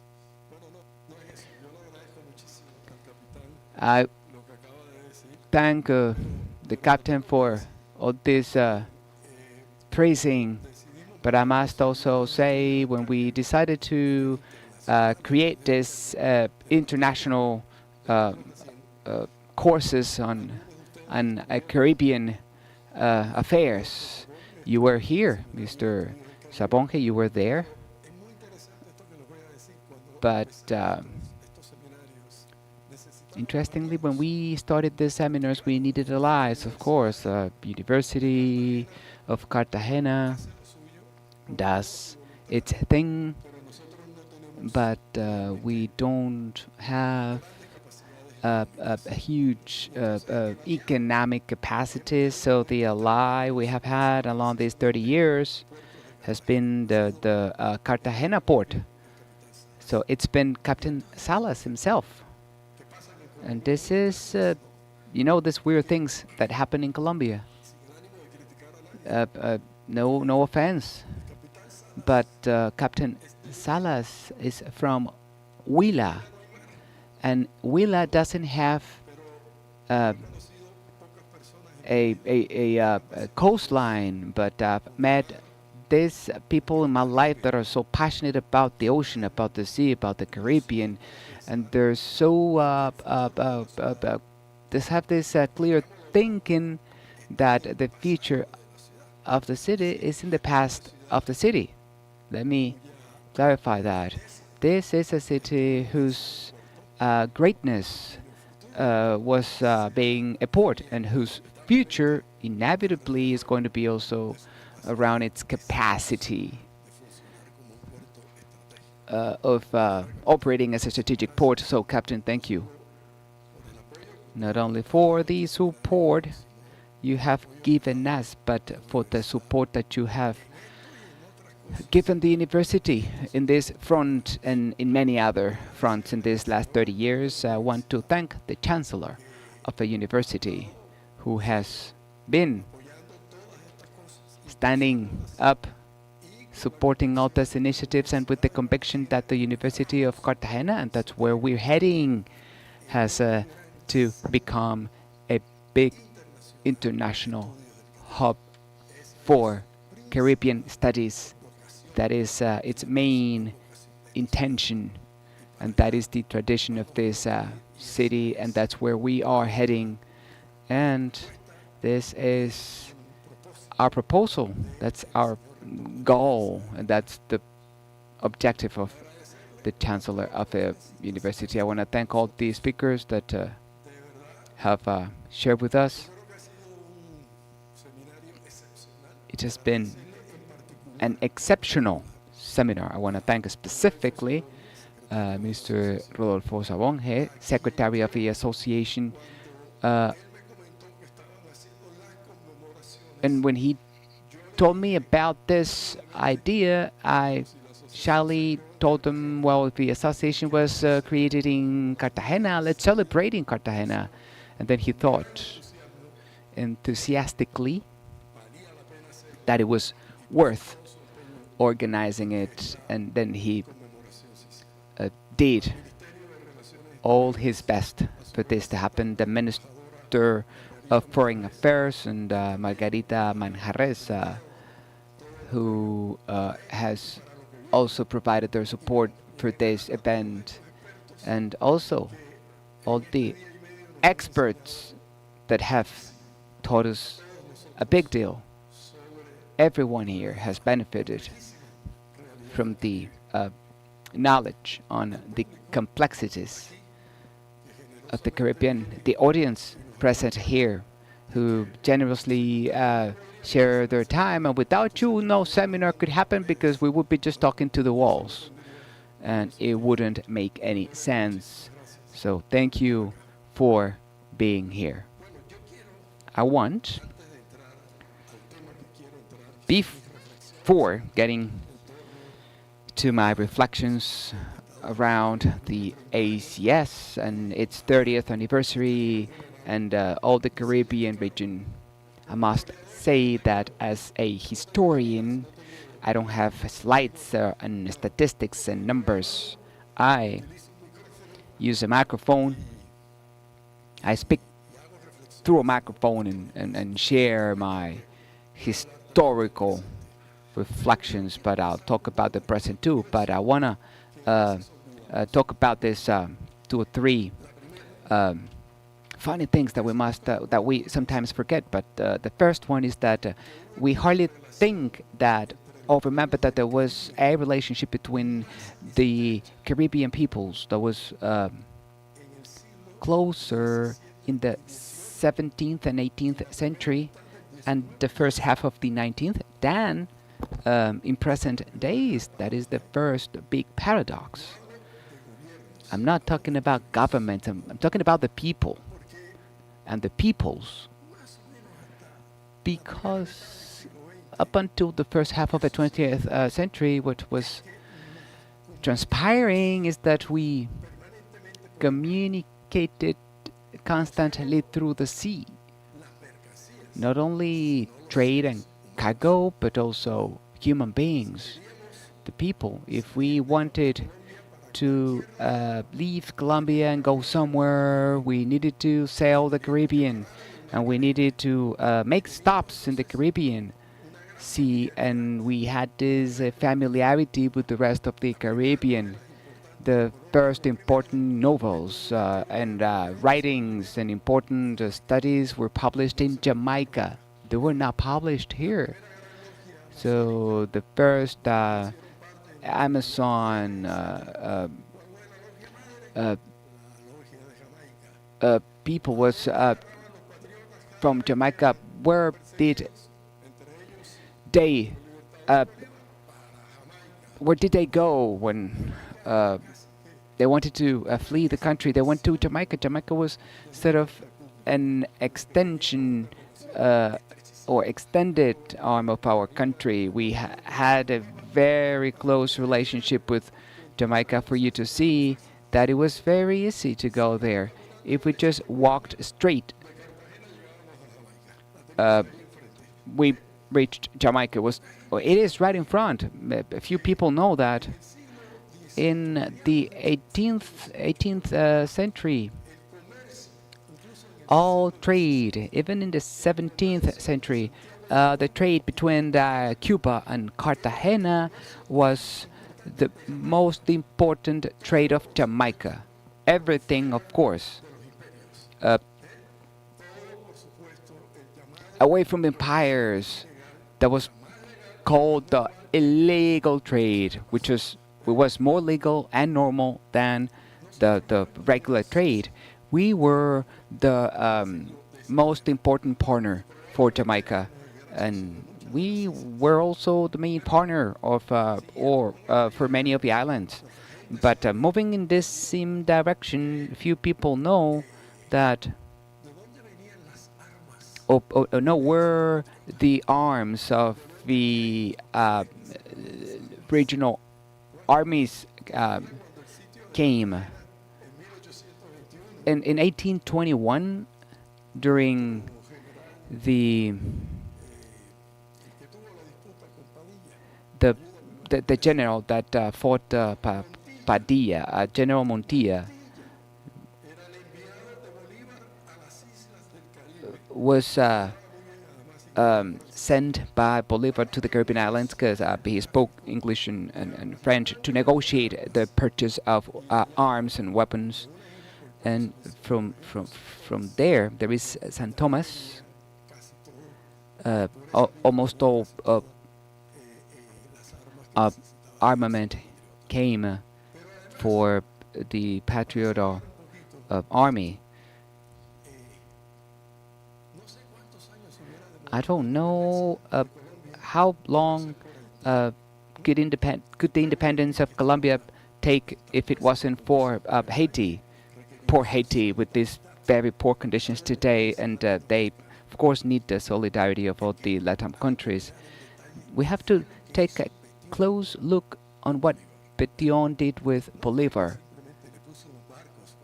They didn't just provide the ships for Bolivar to conquer Venezuela, but he gave him the food, the ships, the man, everything Bolivar needed to go back to the independence fight.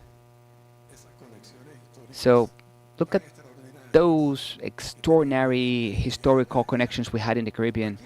And here, fighting for independence on November 11th, there was this Haitian battalion defending the city of Cartagena. Haitian battalion. Why? Because we had this very close relationship, this very close bonds that faded with time.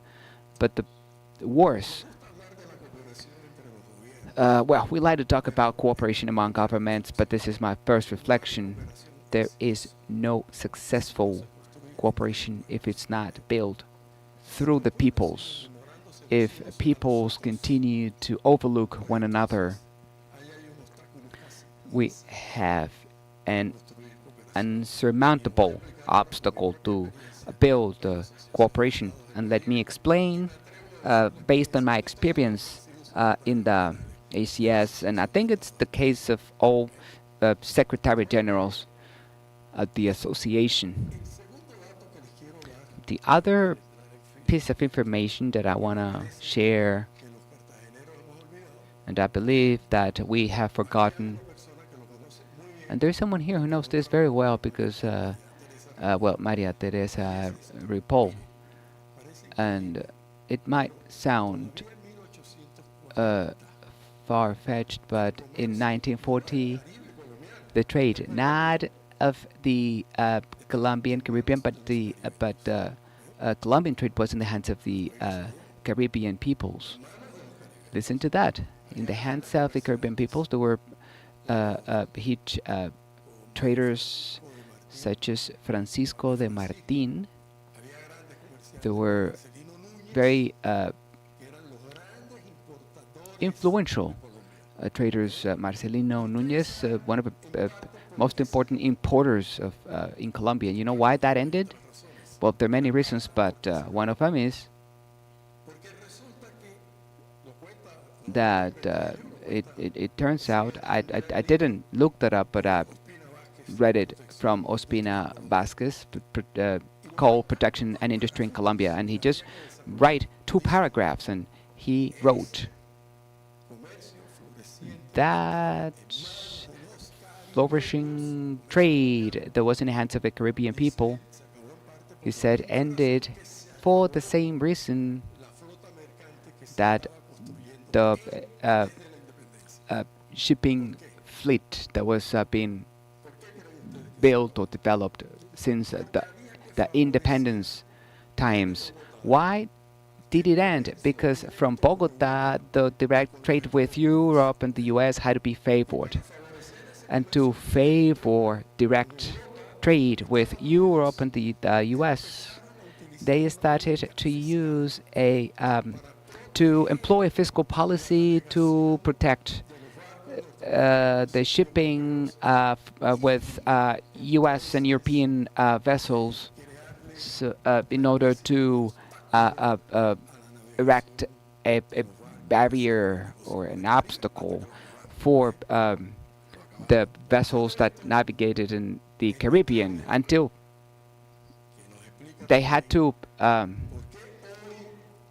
leave the business. And that's what history says. Somebody said, and Ricardo said this, also Rodolfo, that we have accessibility, but in terms of connectivity, how much does it cost for the islands of the Caribbean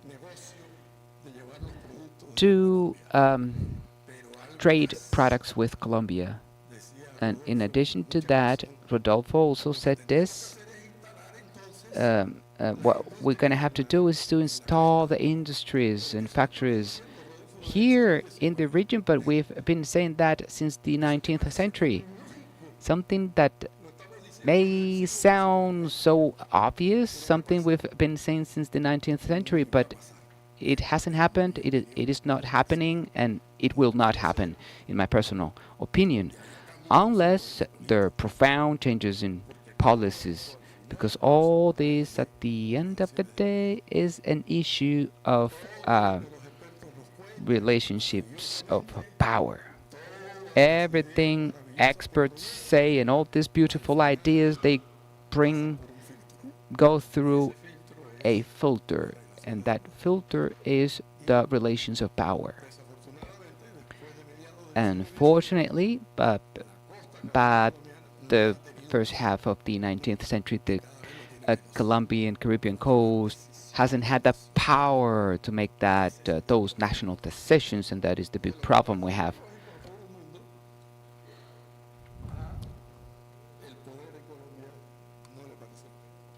That is not the logical thing to do. And that sounds crazy. That cost of bringing products from the interior of the country to the coast is more expensive. Listen to this, more expensive than taking our products from our coasts to Japan.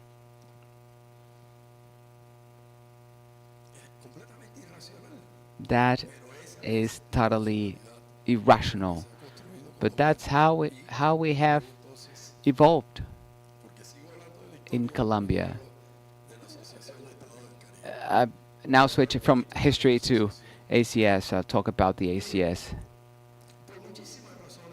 For many reasons, the Caribbean is, and will be the strategic hub of the world. Everything that happens in the Caribbean has this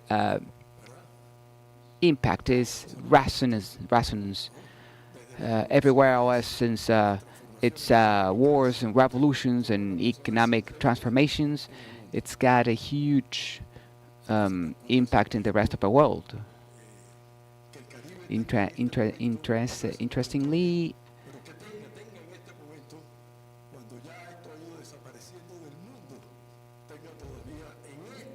the Caribbean still has three of its states claiming a socialist or communist ideology, and they're there in the Caribbean.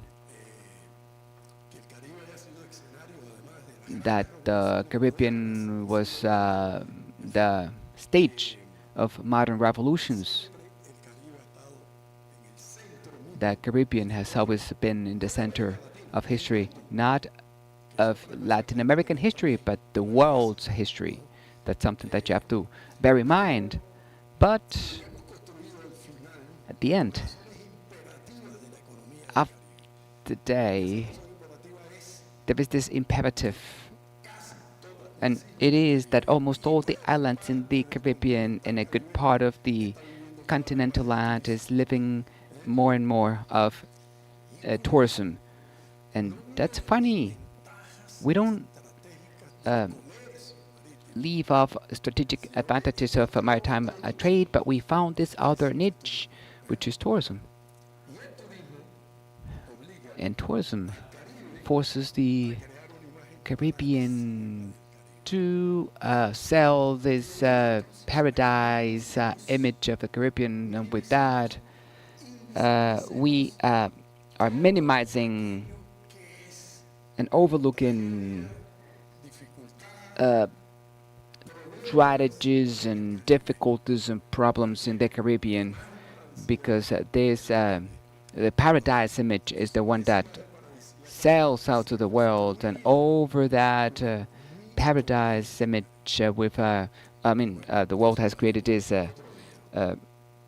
idea of the Caribbean, but that's another topic for another day. But my point is that that image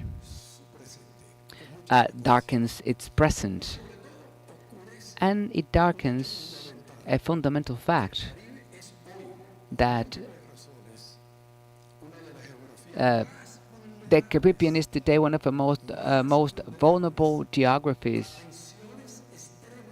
and is subject to extreme political tensions and economic catastrophes and environmental disasters. That is a mixture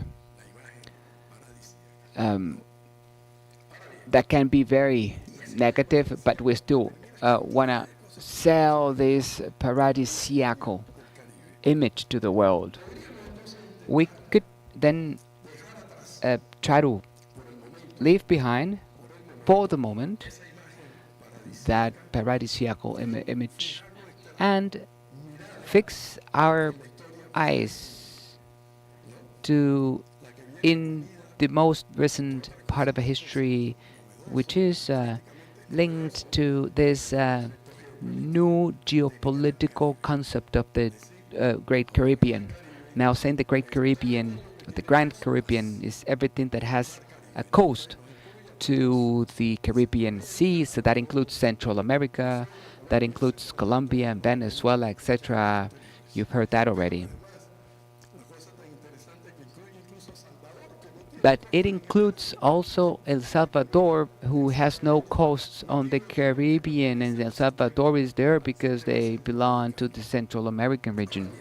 Now, this high vulnerability of the Caribbean states, the small ones, are subject to external forces too, either natural disasters, risks, or um, global financial instability or substantial changes in the in climate that determines in several ways the limits and the capabilities of the region to um, dictate their um fate.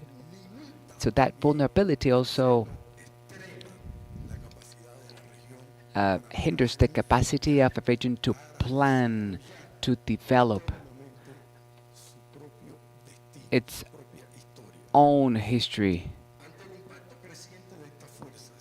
Before the increasing impact of these forces, there is also a certain degree of uncertainty shared by all the members to improve the capabilities of the region. We've seen this wonderful talks about how to improve the capabilities in the region, but not only to recover from the shocks of those external forces, but also to uh, better serve all these um,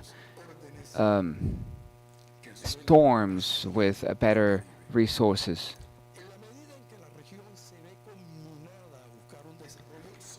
As the region moves towards sustainable development, establishing firm foundations to respond to these social natural forces that are getting out of control today, that search would seem to be the only option.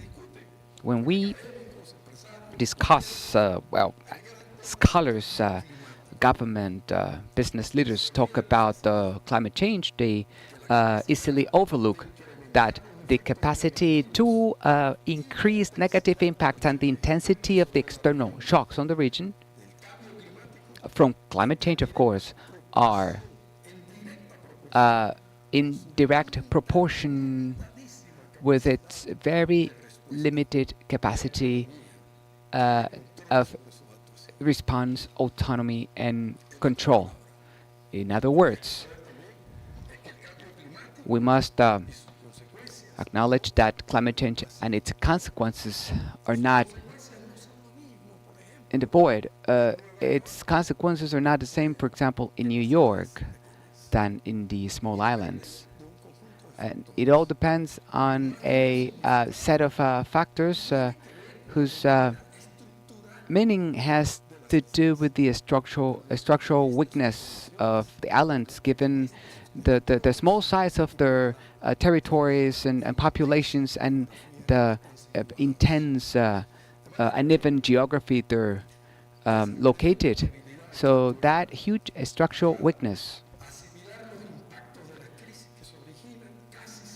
to weather the impact of the crisis. Uh, and this crisis in the Caribbean come from decisions made outside the Caribbean, made in the big cities, on capitals of the world, either political, financial, security decisions, or decisions related to the environment. They're in such a vulnerable position, and they have been penetrated by that feeling of isolation without real bonds with the surrounding world beyond the islands, a regional response to the changing threats. Since the from the or since the 80s, as Mr. Sabonge explained, and all these proposals from the Caribbean was the one that materialized in this historic document called A Time for Action.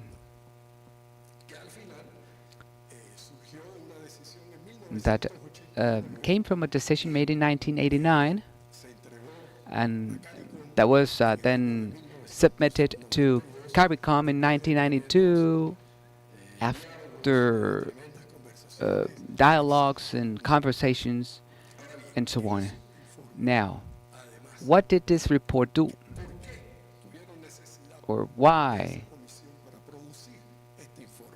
the report was produced by this commission? Well, the report analyzed the structural fragility of the Caribbean societies from every angle: governance, development, foreign relations, institutions, etc.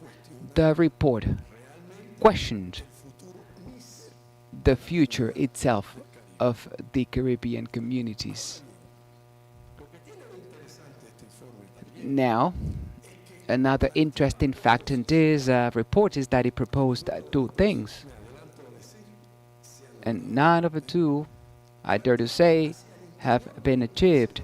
It proposed that the CARICOM countries, for you to know, well, there is a map for that, but the CARICOM countries are the English-speaking islands, plus Guyana and Suriname and Haiti and Belize. Those are the countries comprising CARICOM. So the report said, we need to build really a regional decision-making system inside CARICOM. We need to be a true system, not just rhetoric. We need to go from individualism in CARICOM to collective, true regional decision. We need to move towards a single market, one single currency, and they proposed to create a supranational commission, small one, that made real decisions. And they came up with another innovative idea, which was to expand outside the islands. Let's propose an organization that, in addition to all the islands in the Caribbean, also includes the continental Caribbean, Central America, Colombia, Venezuela, Mexico, and that's how this generous, splendid idea came to create the Association of the Caribbean States. That is everybody with the coast looking to the Caribbean Sea. Now, why is that? That is because what Rodolfo explained yesterday. Simply said, in the 1990, big regional blocks were being created. In the 90s, there was the creation of the Treaty of the Americas with Mexico, Canada, and the US. There was the Mercosur. There was the meeting in Rio that was also very relevant, and the Caribbean countries felt they were alone. They were left alone in the immensity of the Caribbean Sea, and that they needed to be part of something. And being part of something meant let's come together with our closest neighbors, with those with whom we have an identity, and that is the Caribbean. So they proposed the creation of the Caribbean states that was created in Cartagena in 1994. Now,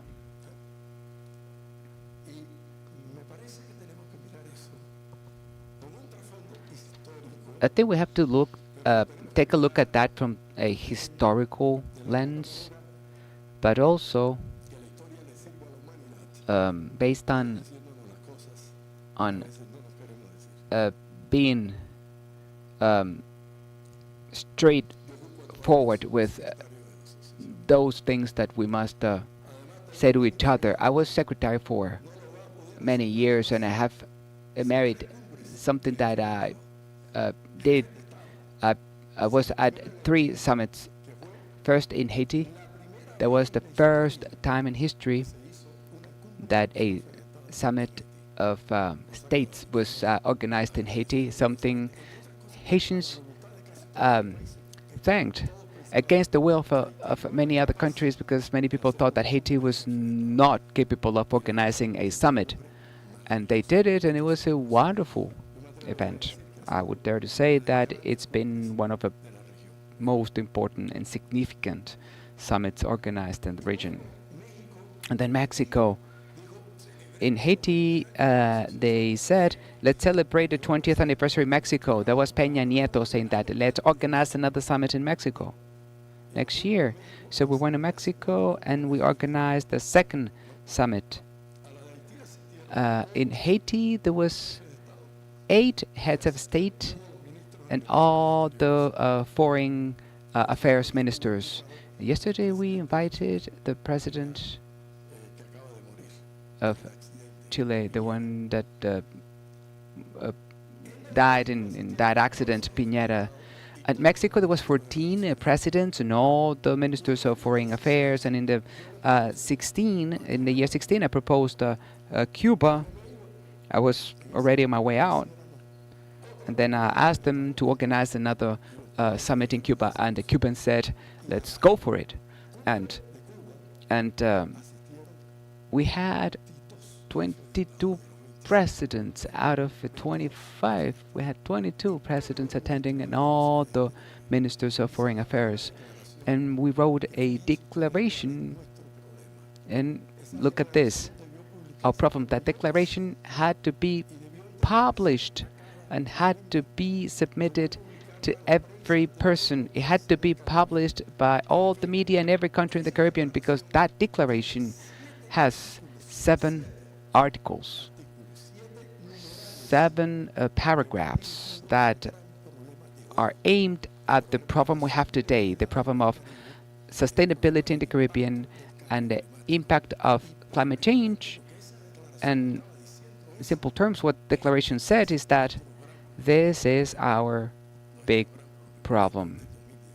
That was said in 2016.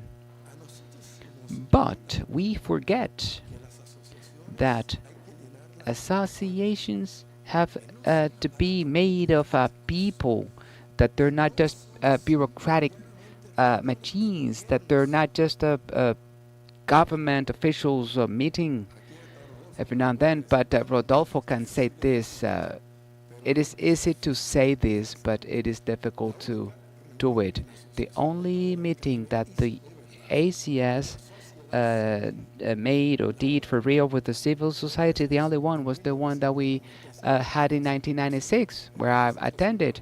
representing the University of Cartagena here in Cartagena at the um, Caribe Hotel. There was times where the association was flourishing, and so a lot of people came from the civil society. Now you can ask me, so why didn't you just organize it again? Uh, Norma Garen, for example, one of uh, most influential economists in the Caribbean, why didn't they do it? Ruben Cellier, one of a big relevant sociologists in the Caribbean and in Latin America. Rodolfo Sadonge, one of most relevant economists in the Caribbean, or Alfonso Munera, just a historian. Why didn't we do it again? Because the association doesn't have the funds. As easy as that. Because we organized such a big thing, and then we said all the countries of the Caribbean, and where's the money? Where are the funds? If I would tell you how much of an installment every country in the Caribbean pays, you would say, no, that's not true. And I should say this. I must. Thanks to the Ministry of Foreign Affairs of Colombia, the installment for the ACS was doubled in 2014, and that decision taken during the Mexico meeting. And there were those who complained because they were against doubling the installment for the association, and Colombia was able to impose the idea to double it because there were no other resources. So then you would also wonder yourself, why can't the association find its own resources? Because it needs money to set up projects, because it needs money to construct truly big and important projects. So we have one first problem in the association, which is that if we have ideas, very ambitious, if we have proposals that are very ambitious, then we need mechanisms with the support of the governments. Actual mechanisms that would contribute to the association's budget to befit its importance. Because the Secretary General by himself will not manage. That doesn't go through there. It goes through the will, yes, of government. It goes through the priority that government will give to the Association of the Caribbean States. And that is what we need to build the future of that relationship, which is very promising, but to build it truly as a priority of the government of the Greater Caribbean. And I would dare say, without trying to bother anyone, that it has not been a priority. And we have to make it into a big bet by the Caribbean countries for everything that you've heard, and also because it is an exceptional body. Look, it took us 5 centuries or 4 centuries before we started talking, because we never did talk about our common problems. And then we created a marvelous entity where we started to sit down and talk to Jamaicans, people from Barbados, St. Lucia, the Venezuelans, the Central Americans. For the first time in history, in the history of the Caribbean, they sat there to talk about the Caribbean, and they've been there about, talking about Latin American issues, always as a small brother, as a little brother, because Pedro, we were the little brother of all of them. We continue to be the little brothers of all the great meanings, Selag, etc. And for the first time, we built a, a body where we could talk about our problems and sit, all of us, at the table to discuss about our problems. But we've already sort of like identified our problems. Yes, we have more or less diagnosed the problems. We know what's about. What's it all about. What we have not been able to know or determine is how to actually mobilize the power of governments so that that which we know should be done is ultimately achieved. And that is the breaking point where we find ourselves today. The that is that should be our jumping board. And me, having veered away from my statements, I'm going to make another statement, a prediction that that there should be more or less transport in the Caribbean will not be solved by the association. The association may call, may suggest, it may conduct studies, but that is always subject to the large economic interest of four large shipping lines who ultimately impose what will happen in the world in terms of the ships in the Caribbean and in the world. But what is important is to study, and what is important for the association to study is that which the young lady Natalia was mentioning in her remarks. The world is changing very rapidly. We have problems in the Suez Canal, but other problems are coming our way from the east, and that's not going to stop.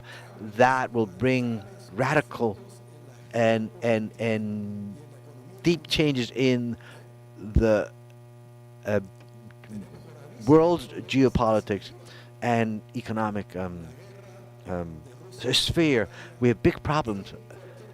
The Russia-Ukraine war at any time, could become widespread beyond Russia and Ukraine. But the goods must continue to flow. They cannot stop. The people will have to continue to trade. And there we have the Caribbean Sea.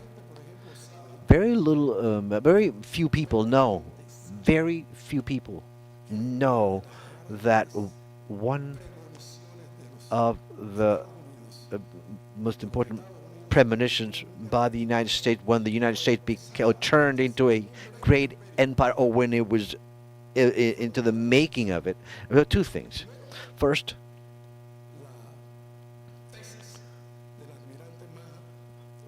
the thesis of an admiral who said that if we want to be a power, we have to build maritime power, and we have to invest now large scale into building that maritime power. And the second, if we want to be an empire, then we have to extend the borders of the United States.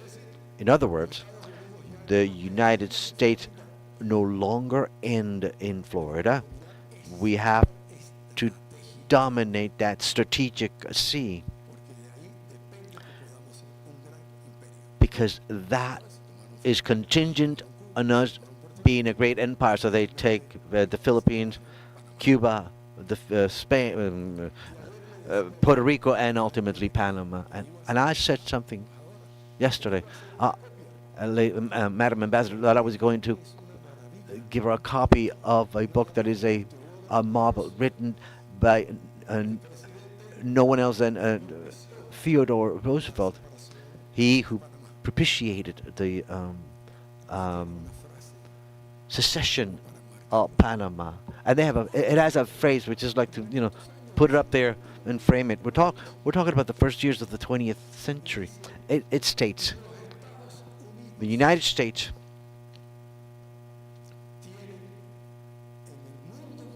has in the world one friend.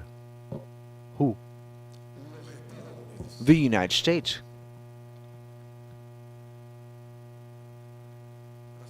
That just like that, literally. The United States in the world have one friend, the United States. And so, that Caribbean Sea, about which all these brilliant presenters have told us about what's happening today, well, they've also told us how geopolitics is changing, how China is making inroads. That Caribbean Sea defines the destinies of the countries in the Caribbean. And so, we have to think seriously how to benefit from those opportunities. Thinking, then, making sort of, fun of Roosevelt's phrase that, and we should say the Caribbean has no other friends than the Caribbean. And let's forget about China and the United States. Let's forget about the Patagonia. The one from whom you can benefit, that's the friend. If we were able to achieve that, then we would be talking in a different language. If we would learn from that extraordinary pragmatism, because if you build a nation, I wrote a book called The Failure of the Nation. Because if you build a nation, then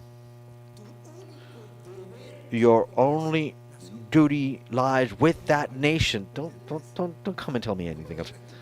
Don't come and talk to me about humanity. No. Your main duty is with that nation. And that is what the North Americans did and what we have never done.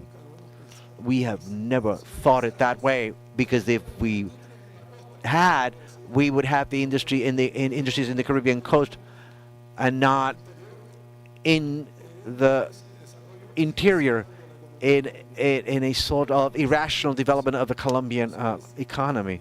But since we do not think as a nation or of the nation, that still is not in our mind, then we have that problem.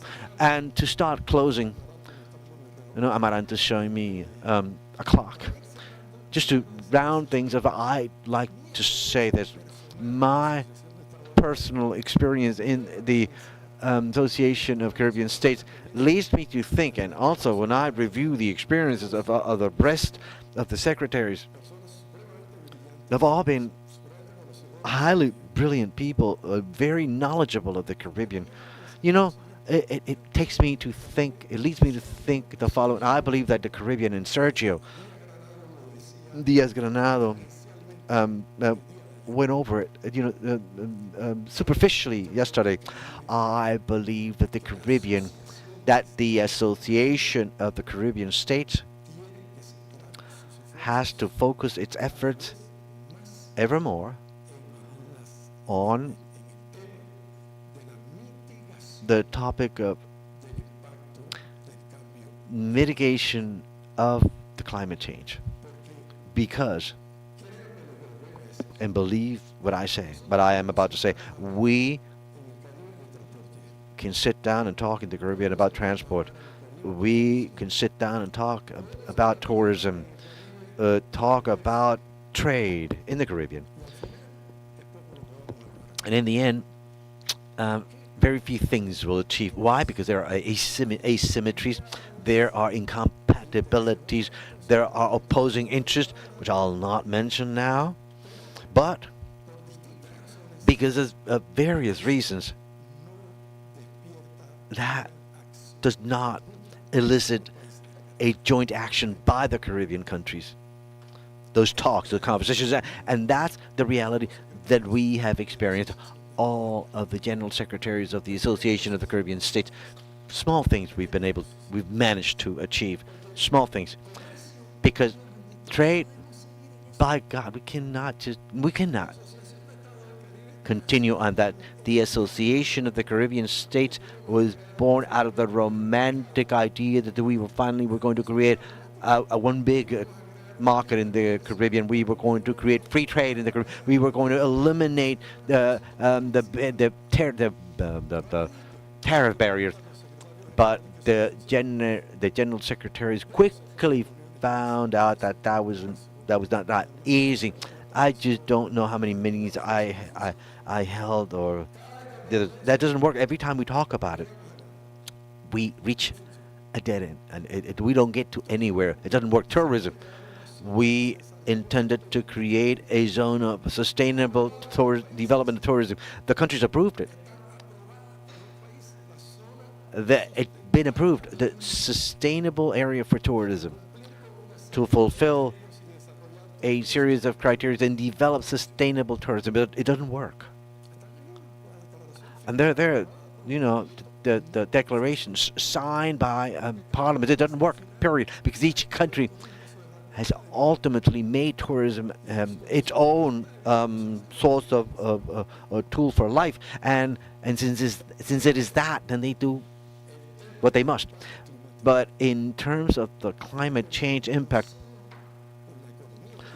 deals not only with the economy but with the survival of the countries in the Caribbean, and that must unite us, because that topic is also crisscrossed by everything. Look at just what happened in the United States. You were able to witness how when Maria just ramsacked, not ramsacked, but how it just almost did away with Puerto Rico or Bermuda, or when it just marched through Jamaica. And how much does that mean? Not only in life, San Andres, Providencia. How much is that worth in terms of money? Sergio commented. He said that in the last 10 years, I believe $166 billion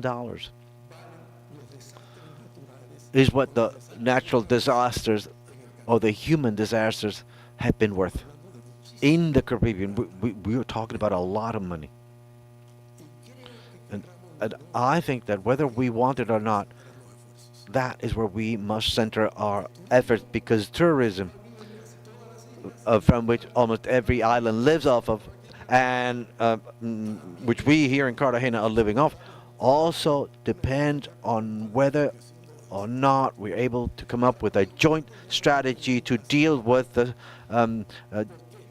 effects of climate change. But why am I using this as a closing statement? Because I've been in the United Nations and in its meetings, and one of the meetings that I remember the most was one with the Baltic countries. It was CARICOM and the association. It was CARICOM, the Association of Caribbean States, and the Baltic countries. But it seemed like beings who did not know each other, because CARICOM would say one thing. The Association of Caribbean States was saying something else. All we needed was for the Baltic countries to tell us, "Hey, why don't you guys agree?"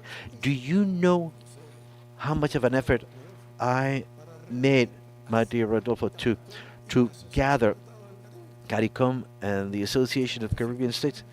Do you know what the difficulty it was to even do that? Come up with a common agenda. We must build that common agenda around what will actually destroy us if we do not come to an agreement, which is the impact arising from climate change. But I will end saying something that will almost sound heretic. Rodolfo has said many. I will just say one.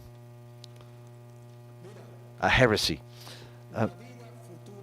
The future life of the association will depend, in my personal opinion, in that we are able to solve, to an extent, the conflict of the United States with Cuba, or at least that we should be able to neutralize the impact of that conflict in the Caribbean because we need Puerto Rico in the Association of the Caribbean States and we need the United States as an ally in the Association of the Caribbean States. Why?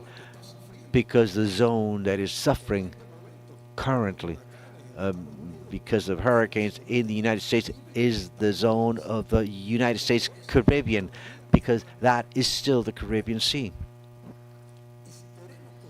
And if we want to truly build a macro project, if we want to build macro projects large scale uh, at X number of years in the horizon, we need powerful allies. We need China. Of course, we need China. We need Europe. We need everyone. But the Chinese are not in the Caribbean still, or yet. Maybe they might even take a piece of it with them. But the United States is suffering the direct impact from the hurricanes, from the floods that originate out of the Caribbean. So we need the whole world because I'm telling you, it is a survival. It is a problem of survival. Cartagena. I would have liked for Constanza Rodriguez to have spoken here what she said in the seminary on studies of the Caribbean. I don't know how so many years ago, and she said if Cartagena fails to solve its problem properly, Cartagena in 20 or 30 years, all the shoreline will be under the sea.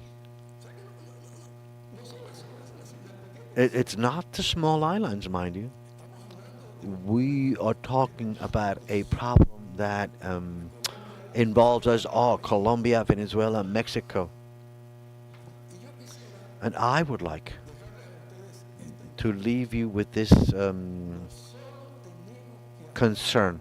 Or we need to talk in the association. We have to turn this into a topic of the peoples of the Caribbean. We have to turn it into a speaking matter in the universities, in the professional guilds. We have to turn it into a collective issue of the of the people of the Caribbean, of the inhabitants of the Caribbean, because not having done so, and this has happened, is that bodies are headed in one direction and people are headed in another direction, and that way we will never solve it, nor will this be an item in the agendas of countries. So I'll leave with a phrase that I like a lot.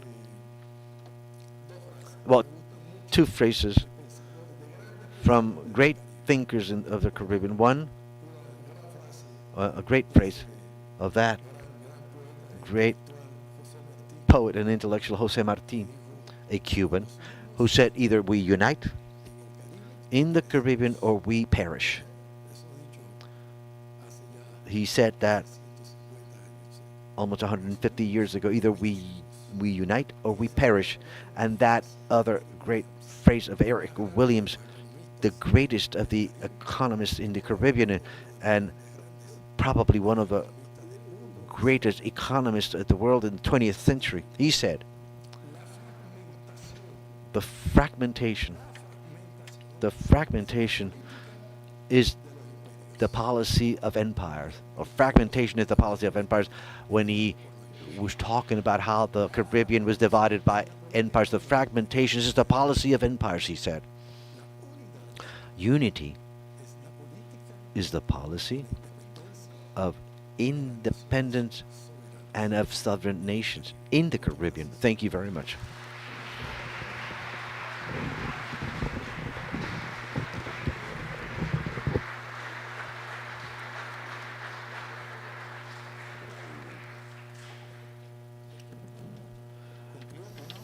So what was that? An hour? It was about an hour? Well, for the closing, we would like to invite Dr. General secretary of the um, ACS. Well, thank you very much. I believe that my dear friend has closed the event with a golden bow. He has not only made a very current historical um, recount, and I'd like to mention something that I remarked during my presentation when I said that when I arrived at the General Secretary's office, I asked where is the last strategic planning exercise of this body? Well, they had never done one, and that is why for me the priority now is to conduct that exercise among all of us, because I agree. What's more, when I got there, I found an action plan of 150 activities, and I said, what? Talking about resources, strategic planning not only entails stating what you will do, but what will you not do.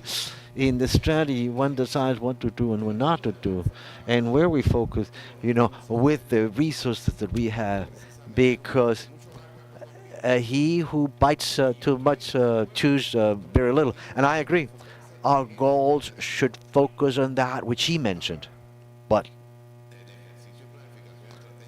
a strategic planning exercise should ultimately come to that conclusion. And for me, one of the biggest surprises when I arrived, the most logical thing was for the association to have a strong voice in the COPs. So I went to the first COP in COP 28.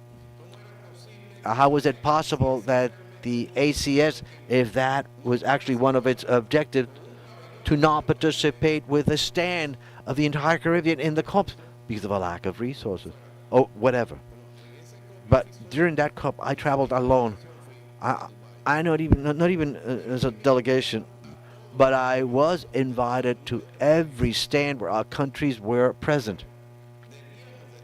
But we should have had at that level, at level of our ACS, one voice, just like at the co-ops, just like we're talking about COP 16 here in Colombia. Because in fact, that is where the world listens and speaks. So we cannot just be talking amongst ourselves without the world listening to us. We have to take that to that arena where that is being discussed, and then submit our case and submit it with figures, present every possible argument. Among ourselves, nobody will listen. I went and talked to the Green Fund in Korea, and I told them, look, we have these projects. And what we were told was, this has to be brought by the countries. Everything works based on the countries, and that is one of the things that I said here, is that we need our countries to support the projects at the international bodies. And if I've done anything during these 4 years, even though I say that I danced with the ugliest because I had 2 years of COVID, in the end, what I managed to do was to take the association to every international forum that I was able to everywhere in the world, because part of the problem of the ACS is one of recognition and branding. I'm not going to talk bad about our dear CARICOM, but in that sense, CARICOM has taken all the branding of the Caribbean. So by the time people get to the ACS, there's always that confusion. Are you CARICOM? No. The members members of the CARICOM are members of ours, but we're not CARICOM. But what happens is that we deal with CARICOM, and that part, has a lot to do with the branding of the association. The association needs to develop its branding around what? Its strategic planning, because the communication strategy depends on the strategic planning. And what is what is the in-depth strategy of the body? If the body says in a vision around, say, climate change, and I have a mission and I have strategic objectives in that sense, then the strategic communication revolves around that. But if that number of projects, of our projects, I'm talking 150, which I initially cut down when I found that action plan. I said, no, this is a letter to to Santa Claus. No, we need to cut this down to something more manageable. So I cut it down to 13, from 150 to 13, and that was a problem because the member states wanted to continue to, uh, I was being asked a question out there. Why are we not talking about terrorism? Why are we not talking about security? That's a problem. No, simple. We need to focus on the priorities, and the priorities here in this discussion, we take only two issues: the environmental issue and transport and communication and connectivity. Much. Thank you, everyone. Thank you, Captain Salas, for having sponsored the event and for the participation of Natalia, who's already exceeded her teachers. Thank you all for your attendance. Goodbye.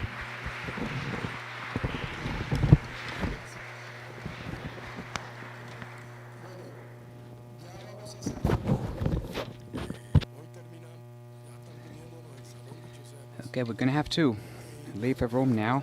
This is it. I have good news though. We've spoken with some of our allies, including the CAF and the ANDI, the Association of the Colombian Businesses. We had Sergio Diaz Granados, president of CAF, and Bruce McMaster from the ANDI. The intention is to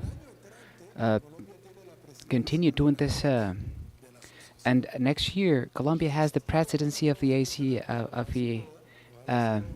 ACS. So next year we want to organize a summit of heads of state here in Cartagena.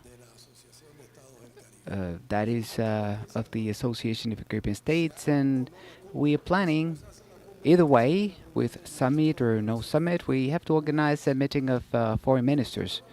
And our plan is that we're going to, in the month of March, that's what we have in mind, organize a big meeting in Cartagena, a bigger one with diplomats and business leaders and government officials, so that we can prepare before the ministerial meeting.